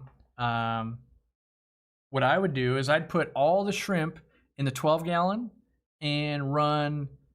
Now, I know you're going to be like, that's not the quarantine trio, but I would run some Prosi Pro because that can get rid of any, well, there's not that many parasites we can treat on shrimp, but of the ones that we could, Prosi Pro will do it. And then I would put the wild betta in the 1-gallon tank for just a little bit of quarantine. And I would start with Maricin, and then I would give it a week, and then I would follow up with Paracleanse. And then I would give it like a couple weeks. And what I would do is I would follow up with the Paracleanse for a week. Then I'd probably move them to the main tank. And that 12-gallon tank, scratch that. I realize if it's only a 1-gallon quarantine tank, I hate working with meds in 1 gallon. I would put everything in the 12-gallon, and I would just treat with Paracleanse, because Paracleanse has Prosi Pro in it, but not the same strength Prosi Pro does. I would treat with Maricin and Prosi Pro in the 12-gallon, watch for ick or any fungal infections. If I did that, then I would switch my tactic and use Maricin and Maricin and Icex. But yeah, so first coming in, hit them with the Maricin for a week, let them rest for a week, Paracleanse for a week, let them rest for a week or 2 weeks, and then Paracleanse them again, you're probably good. Now, I know that differs from what some of our guides say, and all of this, the biggest problem with any meds is the recommendations are purely based on, well, what fish, what else is going on, what do they look like, how'd you get them? Are they shipped in? Are you picking them up? Are they wild caught? Aren't they wild caught? There's so many parameters, and if you can spend a lot of time watching your fish and you've got a little bit of experience under your belt, moving with meds slower is better. That being said, like in our store, we can't move slow because we have to have so many fish and that we have to move quick. But like here at home, well, a good example, a video you'll be seeing coming up probably this week is we moved Ladybird and I imported some fish, a lot of mollies. And the first step I did with them was actually marine salt, because I suspected they came from brackish water. I wanted to cure that. The salt would help fight off external parasites, fungal and bacterial infections. And then I'm going to follow up with internal parasites by doing paracleanse. So that's a different thing than like, but that's not the trio. Like different fish, different parameters, different thing I'm thinking about. Amanda says it's a 2.5 quarantine flu ball spec.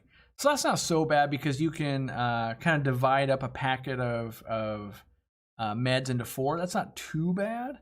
Yeah, you could go either way. Basically, follow what I was saying. Choose one of the two. I'd be tempted to go with... I'd probably put the betta in the 2.5 during that, put the shrimp in the other one, let all those stuff marinate, and then combine the two long term. The retail store still limited occupancy. Finally got my whole household vaccinated. Yes, it's still limited occupancy. I don't know when we're going to flip the switch. The reality is we have found that, 1, we make more money, and 2, customers are getting helped better. And from the feedback we get, people are enjoying like their time to shop. Now, what we know happens is it's a madhouse if we don't throttle people coming in. So we're not exactly like trying to get back to that madhouse scenario, and we're trying to figure out what can we do to avoid some of that madhouse scenario. We haven't come up with a great answer yet. So yeah, we're trying to navigate as best we can. You know, we want to make employees want to feel safe. We want to make sure we help everyone in a timely manner, and then also not get overwhelmed. Because we honestly, at this point, we just get overwhelmed. And what you guys probably won't have seen is you're like, let's say you've been coming to the co-op for 3 years. The co-op retail store does 2x what it did last year. So what that means is if you've ever been there on a Saturday and you're like, there's 30 people in here, that means there's gonna be 60 people in there. And that's just way too many. So we already have tried, we're trying to expand the store. Like we're trying to ask neighbors, like, is anyone willing to give up a spot? You know, we've looked at moving, but at a certain point we're just in this like, like I don't know what we're gonna do about this yet. So it might be like, maybe we pick a day that's only like quick transactions, like, okay, you come in on Thursdays and it's like, you got 5 minutes, get in, get out. And then maybe weekends are much longer, or I'm not sure. But what we experienced in the past is when there's so many people there, people leave because they're frustrated. Right now, people will leave the lines too long. But, you know, we feel like they get the better experience with the current system we have, so.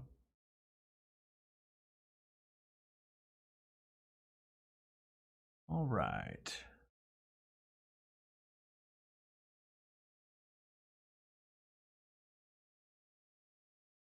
I'm trying to find Bob is asking for his super chat to be answered, but I don't even see it. Oh wait, here it is. We've got a 75-gallon tank. Could 4 discus and 3 pandagaras live their full life in a 75? Yes. And I've got an FX4. Is that fine? It's probably too powerful, but yep, that'll work too. I would turn that down some. Yeah, you could do all of that for their entire life. It obviously is going to depend on food, water parameters, and tank maintenance, and all of that, and how many boys versus how many girls, and there's a lot of factors there. But if the question is physically could that be done, I believe the answer would be yes, that could be done. And you know, but let's say you had like 3 males and a girl, I wouldn't just like keep 4 in there forever. I would probably go, okay, well, I probably should like down pair it to 1 boy, 1 girl, you know, and get rid of the 2 other discus, so it's just a more chill aquarium for me and the fish. What about appointments? So if you're going to go with a question or needing advice, you book a time slot. We've had to do appointments to limit the people in our museum. Yep, we've tried that in the past. Some people, for lack of a better term, take advantage of it. Like, I booked an appointment, therefore you're going to answer all of my questions. It's like, yeah, but you didn't book it for 3 hours. But yes, we have thought about maybe a day with appointments. Our other thought that we have is having, so right now we have the store, and then right next door to it we have our store room, basically all the back stock. One of the thoughts we have, and we hired someone, so we could maybe pull this off, is have someone at the other door, and if you only needed dry goods or questions, you could ask right here, right at the dry good door, basically, and we could check you out, and boom, you're in and out. Grab your fish food, whatever you needed, frozen food. Didn't need live fish or plants. Boom, there you go. And then this one is, I got to go in and I want to shop fish and all of that. And then we got to figure out what we don't want to have happen. It's like, okay, so you're jamming up this line, asking all your questions, like the quick line, and then you go shop for fish anyway. So, but part of that is we've been putting things into place where we hire an extra employee.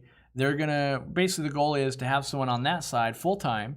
And when there's not someone in the quick line, they're helping answering questions online, whether you're at the retail store or online. You go, hey, my fish, has a bent fin. What do I do?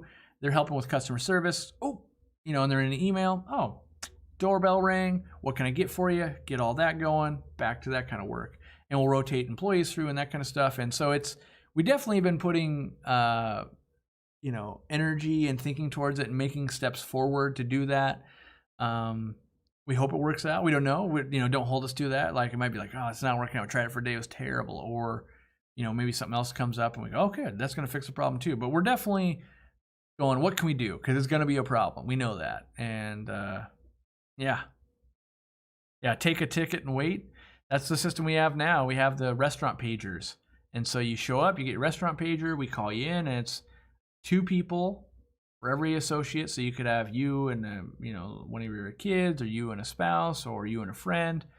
And then you've got about 15 minutes to kind of shop and do all that. And the problem is we have most people like that 15 to 20 minutes kind of works.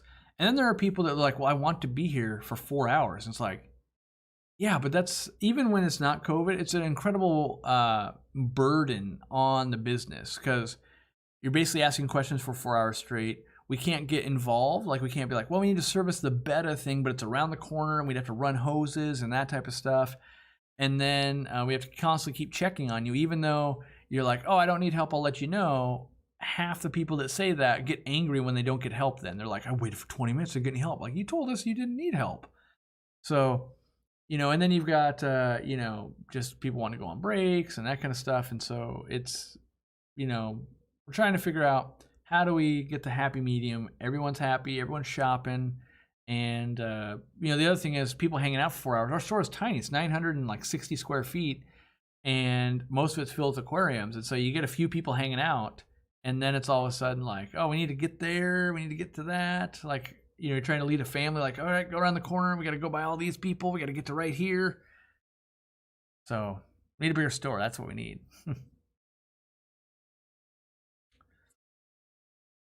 All right. What's Naomi saying? I saw the second half of her. Oh, I'd love to have an appointment system for the store. I do feel pressured even now with the limited occupancy. Need to make decisions really fast and don't get a chance to observe the fish or learn more. Yep, that's... See, the appointment system is like, okay, so we have, like, how long do we schedule appointments for? Like, if we think about this logically now. So let's say on a Saturday we have 5 people working. And so we already say 15 minutes. So if we book an appointment, what is it, half an hour? All right. So then we'd have basically 35 hours, right? 35 hours of bookable time. Now, we also know that most people want to be there between the hours of 11 and 2. But let's eliminate that factor for a moment. We got 35 hours. If we allowed half an hour appointments, that'd be 70 people. Currently, on an average Saturday, we see about 120. So that means if we went to a 30-minute thing, we'd have 50 customers that couldn't even book an appointment that day. So that's where that one, like, that doesn't solve the problem for us either. That's why we have to look at these other scenarios of like, how can we for lack of a better term, offload some of it, where, oh, you just need dry goods. Maybe you just need help. Like maybe you just need help and you need to learn.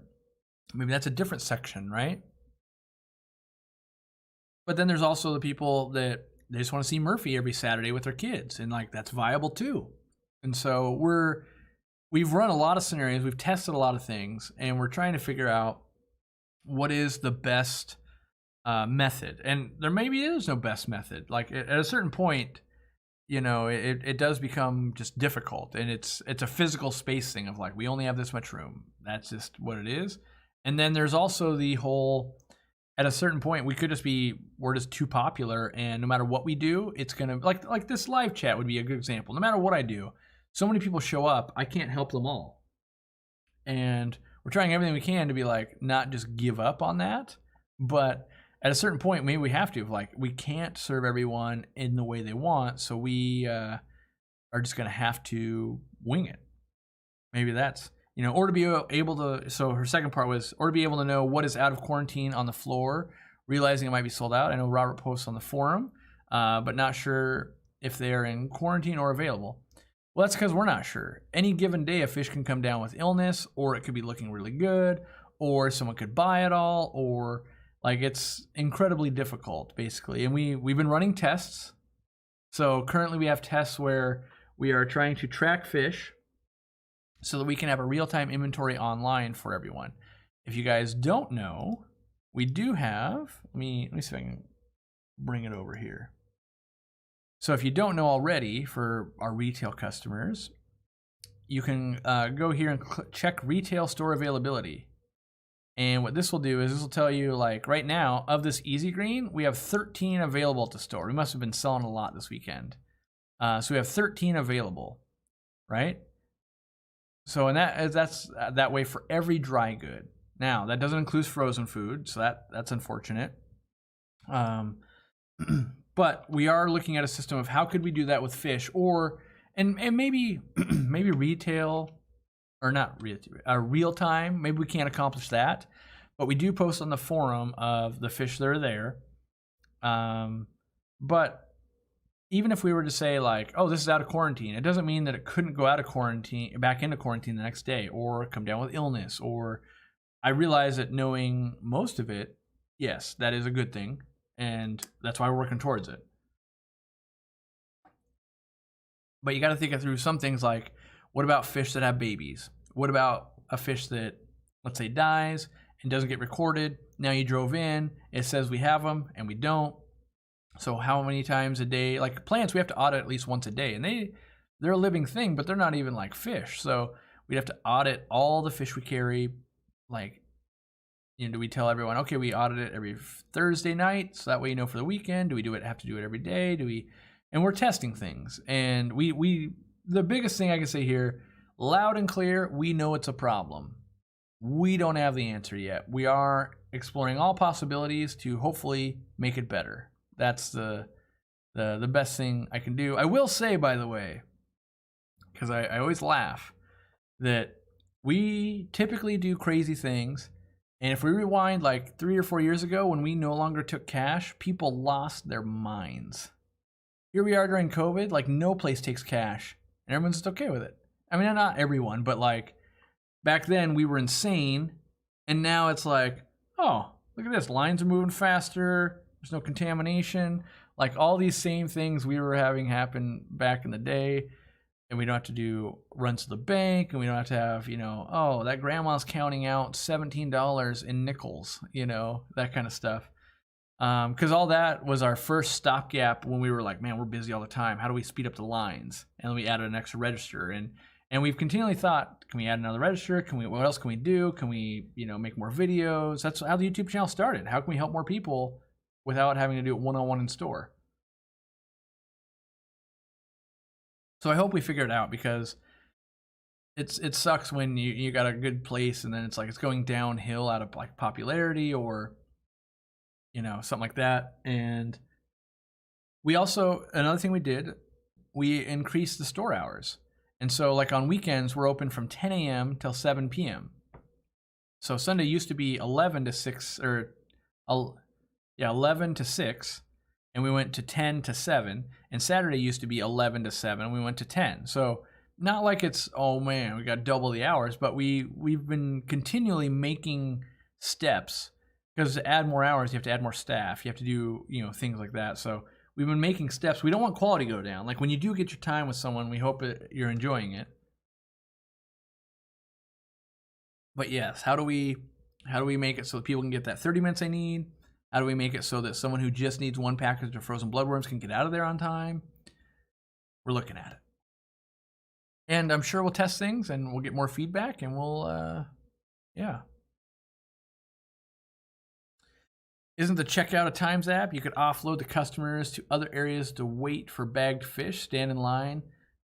You could. The problem is, when you really look at a fish store transaction, people are there to hang out. We've tried that kind of stuff, and people get angry. I don't like this person. I don't want to talk to them. I was having a conversation with him, and the thing is, like, we've always been a store that, yeah, you're buying fish from us, but maybe you're talking about your reptiles with Robert. Maybe you're talking about sports with someone else. Maybe you're talking about something else with someone else. Like, it's a real community-driven business, and it's not just like employee number 9 next. It's mostly, you develop these long-term relationships with these customers, and we don't want to 100% give that up. But we also know there's got to be a happy medium. Like if we go back to that extremes, like the beginning, it's like making money and being people's friends.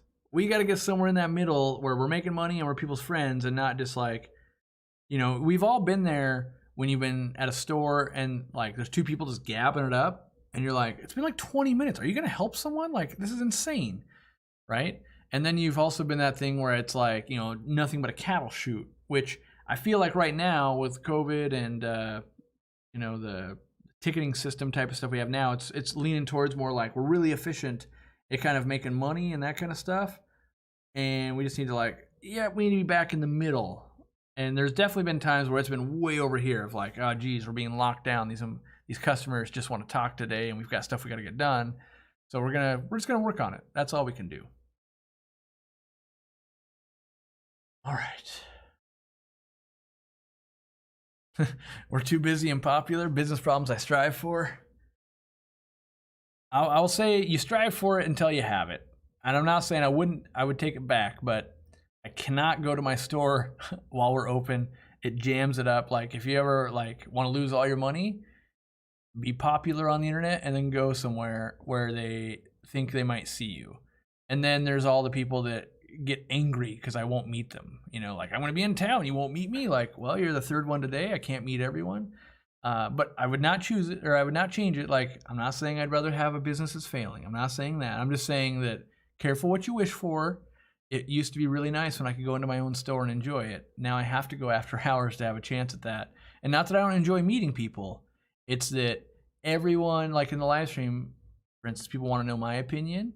You could have a 20-minute conversation with one of my employees, and they're like, but what do you think, Cory? Like, but they just said what I would have said, but I want to hear from you.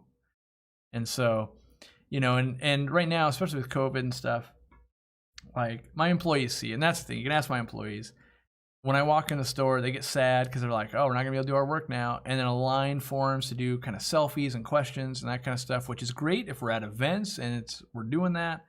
But, in terms of trying to just get your fish and get out of there, you're going to go nuts. And don't worry, for the membership and that kind of stuff, one of the directives is, even for local people, when is the meet and greet time with Cory? Are we going to do, little events, talks, that kind of stuff? And the answer is yes, we want to. We're planning it. We're going to need someone to manage it. And that will hopefully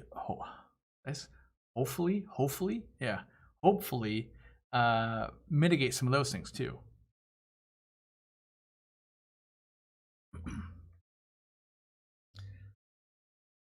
How's the move going? Move's going pretty good. I would say we're probably at like 70% moved. What we're doing, we're making it take way longer. So what we're doing when we're moving is we're not moving anything that isn't meant to be at that house. So what does that mean? That means like if you've got, I don't know, stuff you've moved from another house that's like, oh, it's been in the box in the garage forever. We're going through everything and going, hey, we don't use this. We don't need this. Let's donate it. Let's give it away. Let's do whatever we need to do, but not drag it to the new house to sit in a garage for the next 10 years. And so, you know, we're getting down to a lot of stuff like, oh, I got to go through that, you know. And same, I've been going through versions of like, you know, just in this room, it's like, oh, this is all cables. Huh. I had 82 micro USB cables. Probably didn't need that many, right? So, but once we get there, it'll be more efficient, more organized, and that'll be good. That'll be good for us. Cory's building Nirvana. Oh man, that's good. I like that. Yes, gonna try. Did I see your highlighted chat about plants? Probably not.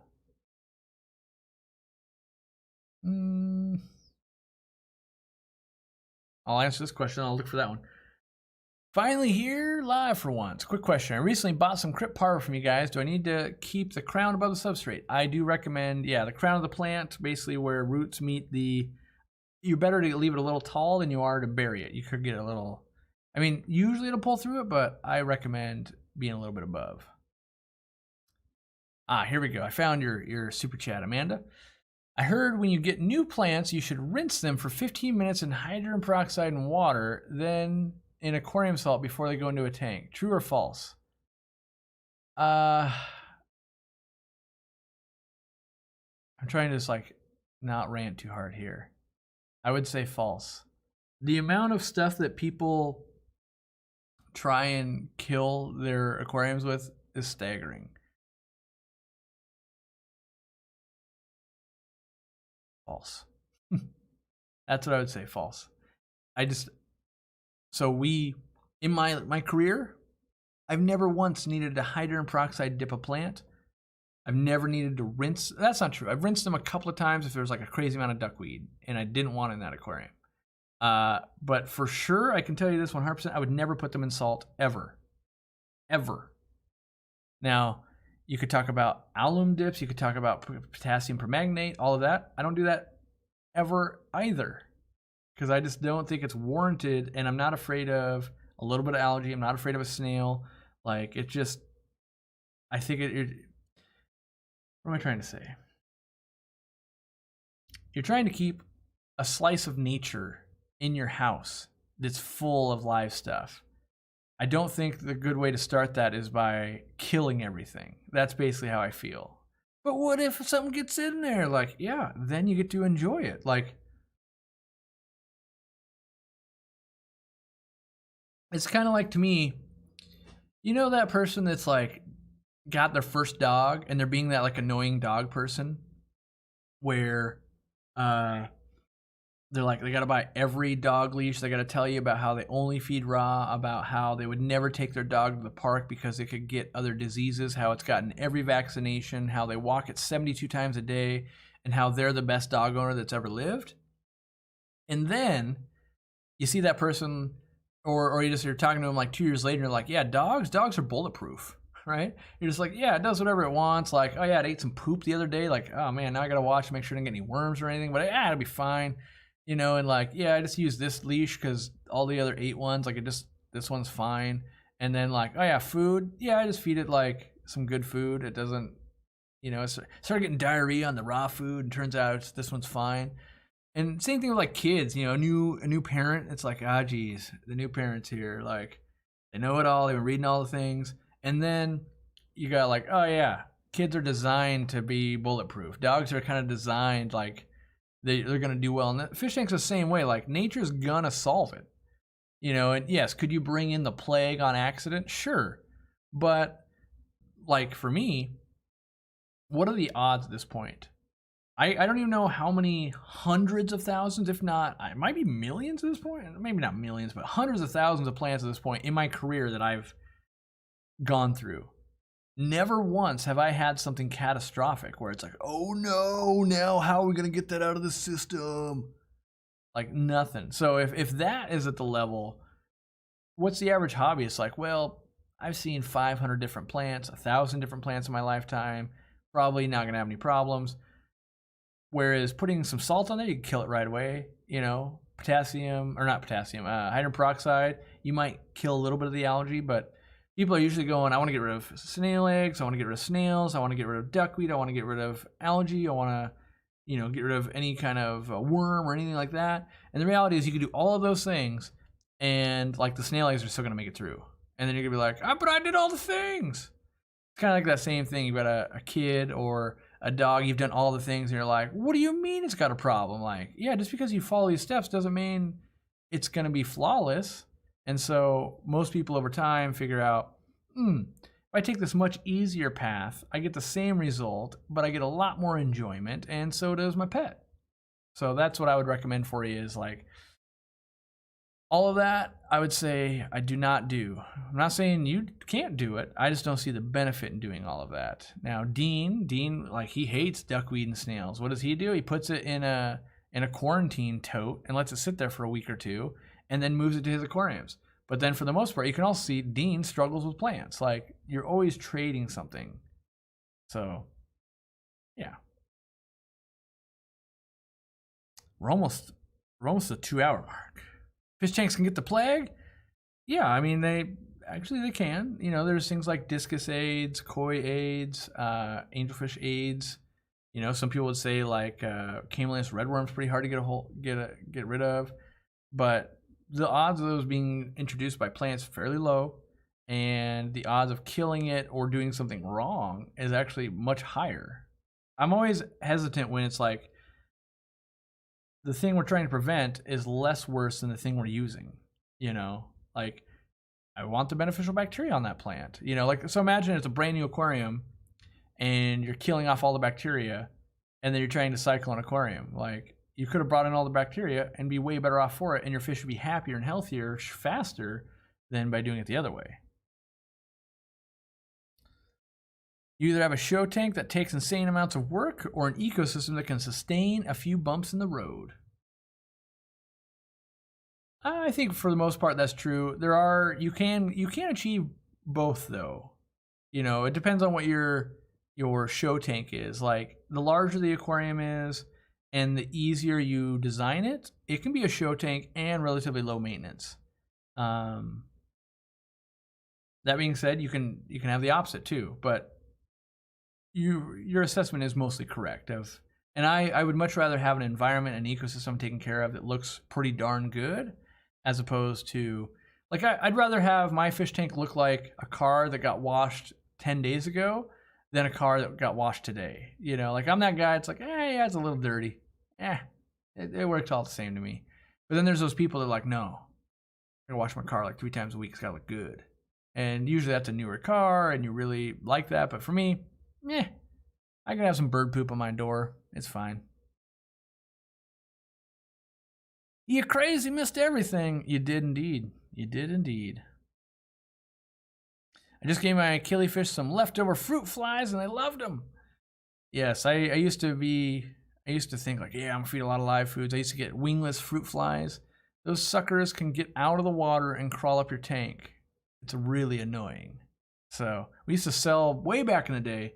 Aquariumcoop used to sell all the cultures and everything because we had people that did frogs. That's that whole, like, oh, you're doing reptiles? Yeah, we got that. Oh, another guy, he's doing that. He supplies all the stores. He can supply us. Fish will eat those too. But it ended up just being a never-ending, like a never-ending thing, basically. And then the people want us to carry supplies to remake them and all that. LOL zebra mussel mothballs, though. Yeah, so we had to shut down one tank, and it didn't even have any stragglers. Like, I honestly believe the zebra mussel thing is so blown out of proportion, it's stupid. How many YouTubers made shock videos about it, and how many people got the views? Like, that kind of stuff is just dumb. And then, how many people actually put critical thinking caps on when they did this? Now, I realize Fish and Wildlife's job to crack down and do everything they need to do, and I think that we should be aware of it, and we should take some precaution, but the levels at which we're being, like sterilize everything, burn it to the ground. In fact, let's just delete everything. And it's like, the average aquarist can't keep a mussel alive if they're trying. Literally, if they're trying to, the mussel dies.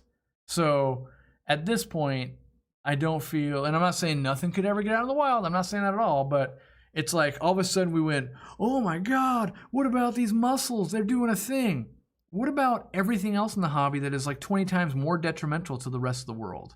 Like the moss ball getting established in nature is just as harmful as the zebra mussel, but yet we never, like, I guess what I'm trying to say is it's like all of a sudden we had this giant thing where it's like, make sure you don't do this.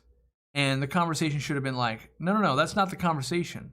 The conversation is make sure you're responsible with your hobby and you're just as careful with that zebra mussel that might have come in as you are with that white cloud mountain minnow that's in your aquarium that could have a fry that could go into your bucket, that could go into a waterway. Because the reality is white clouds, they survive our winters here, right? And there's a lot of fish that can survive our winters here. And so if that, like, I think there's a gross overreaction to the zebra mussels because it was sensationalized. And I think there is not nearly enough attention given to all the other stuff in our hobby that is just as bad, if not more bad, right? And so I don't think we should sterilize everything when it comes to all the other types of fish and plants and everything also. But I also don't think we should sterilize based on that. I think we should have a much wider conversation about, you know, oh, it is a good thing to pour your water out onto your lawn as opposed to straight down the drain. That's a good thing, right? Like, what other good things can we do? And let's champion that because zebra mussels aren't the first and they won't be the last thing to become invasive. What about all the other things that have been invasive? What about, like, we have turtles locally that are invasive because, oh, well, I got tired of it. I released it into Lake Washington. We have invasive plants, like all of these things. And why didn't these ever get hundreds of thousands of views and all the shock value from the YouTubers and all of that? Oh, because the views weren't there. Like, no one cared. So I think that, you know, with that, it wasn't a big deal. This kind of stuff happens all the time. In fact, our last shipment got held up by customs because we had a bug in it. So it lands, they find bugs, they have to look it up, they send them off for analysis, they come back and they go, yeah, those bugs, they won't survive, no one cares, send the plants on. Every shipment's that way. Every shipment for every vendor has stuff on it. That's just the way the world works. Like, you can't, you know, it's like you try to keep your house free of any bugs ever. Guess what? A bug finds its way in your house. You're trying real hard. Like, we put these systems in place because we know this is going to happen, right? And so we need the system in place of, okay, when we do find this, what do we do? Now, what do I think the correct response to that was? I think it was, great, let's put out to all the stores, let's get it to be known in the communities of like, hey, check your moss balls for some mussels. If you find any, freeze them and then put them into a landfill or a compost pile. Hey, for the next couple months, if you weren't already, when you change water, don't put it directly down your sink or into your toilet or down your shower drain. Go ahead and pour it on your lawn. And by the way, that's a better thing to be doing for the planet anyway. Let's go ahead and pour it onto the lawn so we reuse that water another time. And by the way, even if you didn't have mussels, if you did have that little bit of duckweed, that little plant, that little fish fry you didn't see, that little snail that was going to go down the drain and could potentially at some point make it, which it wouldn't, by the way. There's so much chlorine and all of that, but that's a whole nother discussion. Hey, put it on your lawn, and how about we just go forward and teach everyone, let's put water on our lawns and our gardens and reuse it for a better planet. And also, as a byproxy, it lessens our risk. And that's nothing against who's that member?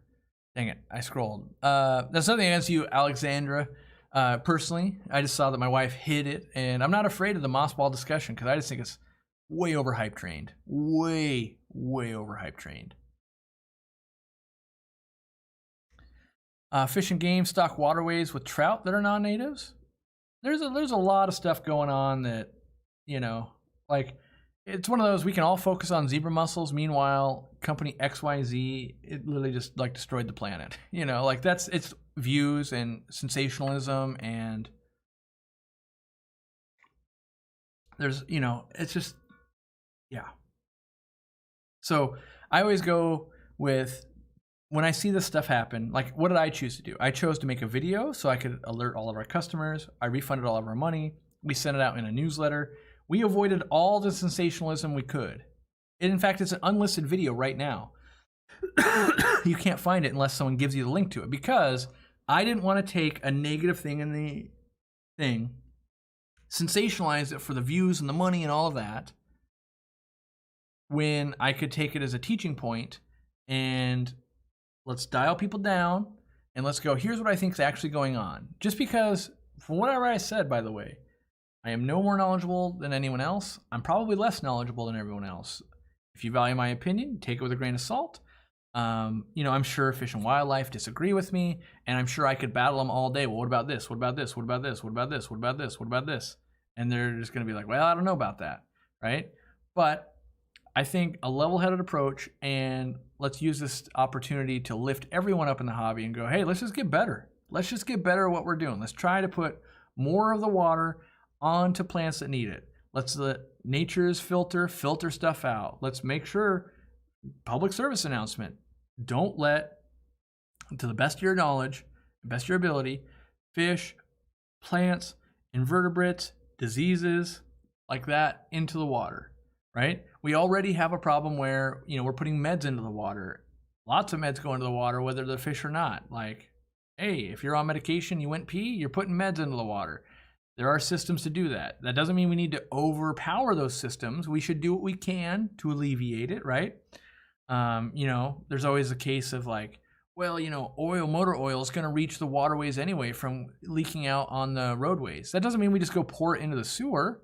We try to take care of as much motor oil as we can to lessen the burden on our environment. And that's what we're trying to do. We want to lessen the burden that we can. We want to slow down the movement of species as much as we can. We want to do our best so that it doesn't just break out overnight and we got nothing we can do.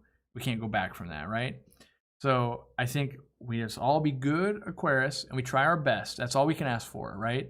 No matter what we do. You can make a billion videos about zebra mussels. I guarantee you over half the people that bought moss balls with zebra mussels never would have got the information.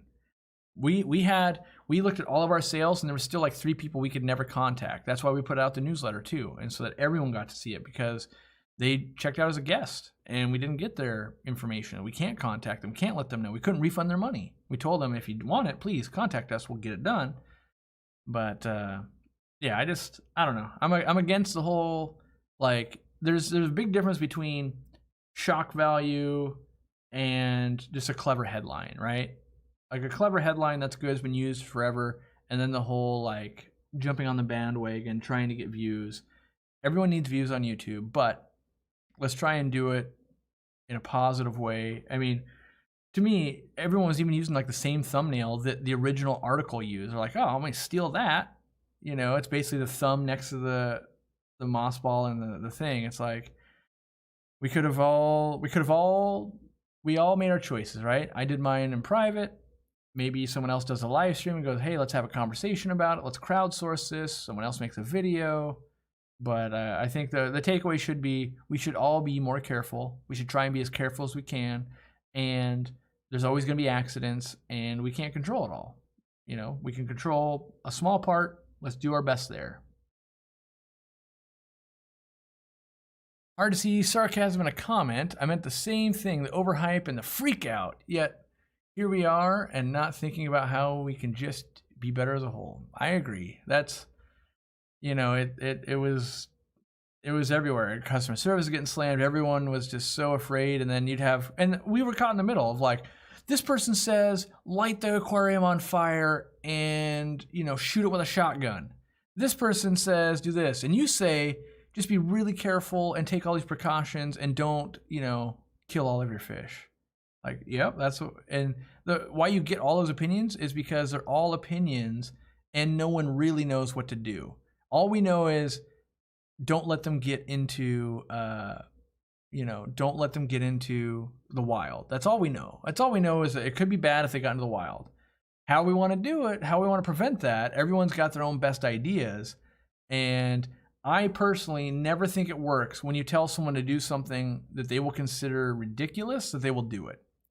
Like if I said, everyone that bought zebra or bought moss balls and now could potentially have zebra mussels, you owe the government $1,000. How many of you are going to pay that? Probably almost none, right? Because you're going, that's ridiculous. You won't do it. And if I say, those of you that have moss balls and you put one into your 200-gallon aquarium with all the discus and all of that, and I say, you have to sterilize the whole thing and please euthanize your fish. How many people are going to do that? Almost none, right? And then we back it up and go, okay, just break down the 200-gallon tank, put all of your fish in an imaginary tank you don't have, and keep them all healthy, sterilize everything, and make sure none of that water makes it to any waterway. How many people are going to do that? Almost none, right? So if they're not going to do any of that, why not come up with a solution that you might actually do? Hey, put the water out on your lawn. Hey, keep a close eye, inspect those moss balls. Really keep a close eye for a long time. Educate. What else can we do, right? Those are things you might go, okay, I could do that. Yeah, water on my lawn? Yeah, that's fine, I could do that, right? You will abide by that and you'll be educated. Now, even if we were successful in that, there's still going to be 40% probably of all the people that bought moss balls never heard a word of it. Won't be careful at all, right? So even like we're freaking out, and even still, it's like the possibility of it making it's the same, really. And the only thing we really needed to do was educate the farms, educate the stores, and make sure we stop the spread at those places, make sure we're watching out for it in the future, and trying to make sure it doesn't happen again. That's really all we can do, because once they're out there, they're out there. You know, it's kind of like if you say something too crazy, once it's out there, it's out there. You can't take it back. Once all those moss balls are out there, you can't take it back. And so all we can do is prevent it in the future and try to educate people of, if we do screw up again, here's how to navigate our screw up, basically. All right. Well, it's 12:09. I have to start catching fish and moving them. So hopefully you've had a good day or a good time on this live stream. And oh wait, I think I have one more super chat. And then there's a bunch of new members. Thank you to all the new members. I genuinely appreciate it. Live streams going forward are going to be this format, basically having a good time, maybe some rants apparently, having people on the show, taking questions from the members, building that tighter knit community. And if you're not one of those people yet, don't worry. Like, you still get to watch it all. You still get all the videos. It's a personal choice. If you're stuck in a country that can't become a member, I feel for you. That sucks. Participate on our forum. We can answer questions there. That kind of stuff. You can still be a part of the community on the forum, and that I would say that too. If you're a member, consider checking out our forum. I know forums aren't for everyone, but we got a really good group of people there. A lot of cool projects going on, and that's where I hang out when I have a spare minute. I head over there, answer a couple questions, read stuff, and just have a good time. It's where I have a thread on my new studio build, all that kind of stuff, and so. Yeah, I mean, everyone's got busy days. I get it. You don't have to go over there, but you're missing out on something if you're not checking in on there every once in a while. All right. Casual Aquatic says, asked in my group a lot. Wait. Little white mite-looking creatures in a tank. Not worm-shaped. Fish seem to be unbothered, but can take over the substrate. I would say get a good close-up photo, post it on the forum. Like, I'm guessing it's not like scuds or anything like that, because it's described as like a mite, but I'm not sure what it is. I mean, the reality is there's so many things in this world. I know probably less than 1% of the aquatic stuff, which leads a huge amount of stuff. But when we check stuff out like that on the forum, you might find one other crazy dude or girl that has had that, and they went down the rabbit hole, and they found something they think it might be. Now, most times it's probably not even that, but I would tell you, if it's not hurting your fish, it's probably not bad. And the way I would solve it is probably get a little bit bigger of a fish. Like, I don't know what fish, I don't know the details, but I would go, well, something out there wants to eat that. Because in my mind, I always think, if something didn't eat this, it would have taken over the world by now. So something eats this. I just need to have whatever eats this in my aquarium for a little while, solve my problem, if I think it's a problem.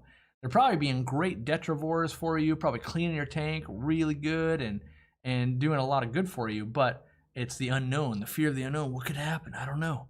But I'm intrigued by them. I mean, it probably makes a great fish food for someone. So, yeah.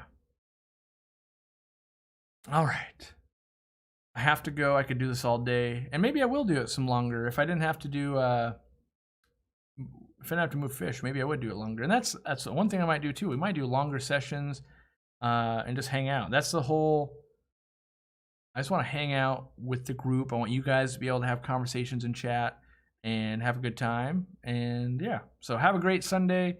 I'll see you sometime, hopefully this week. Who knows? If not, another video. We'll see you guys later.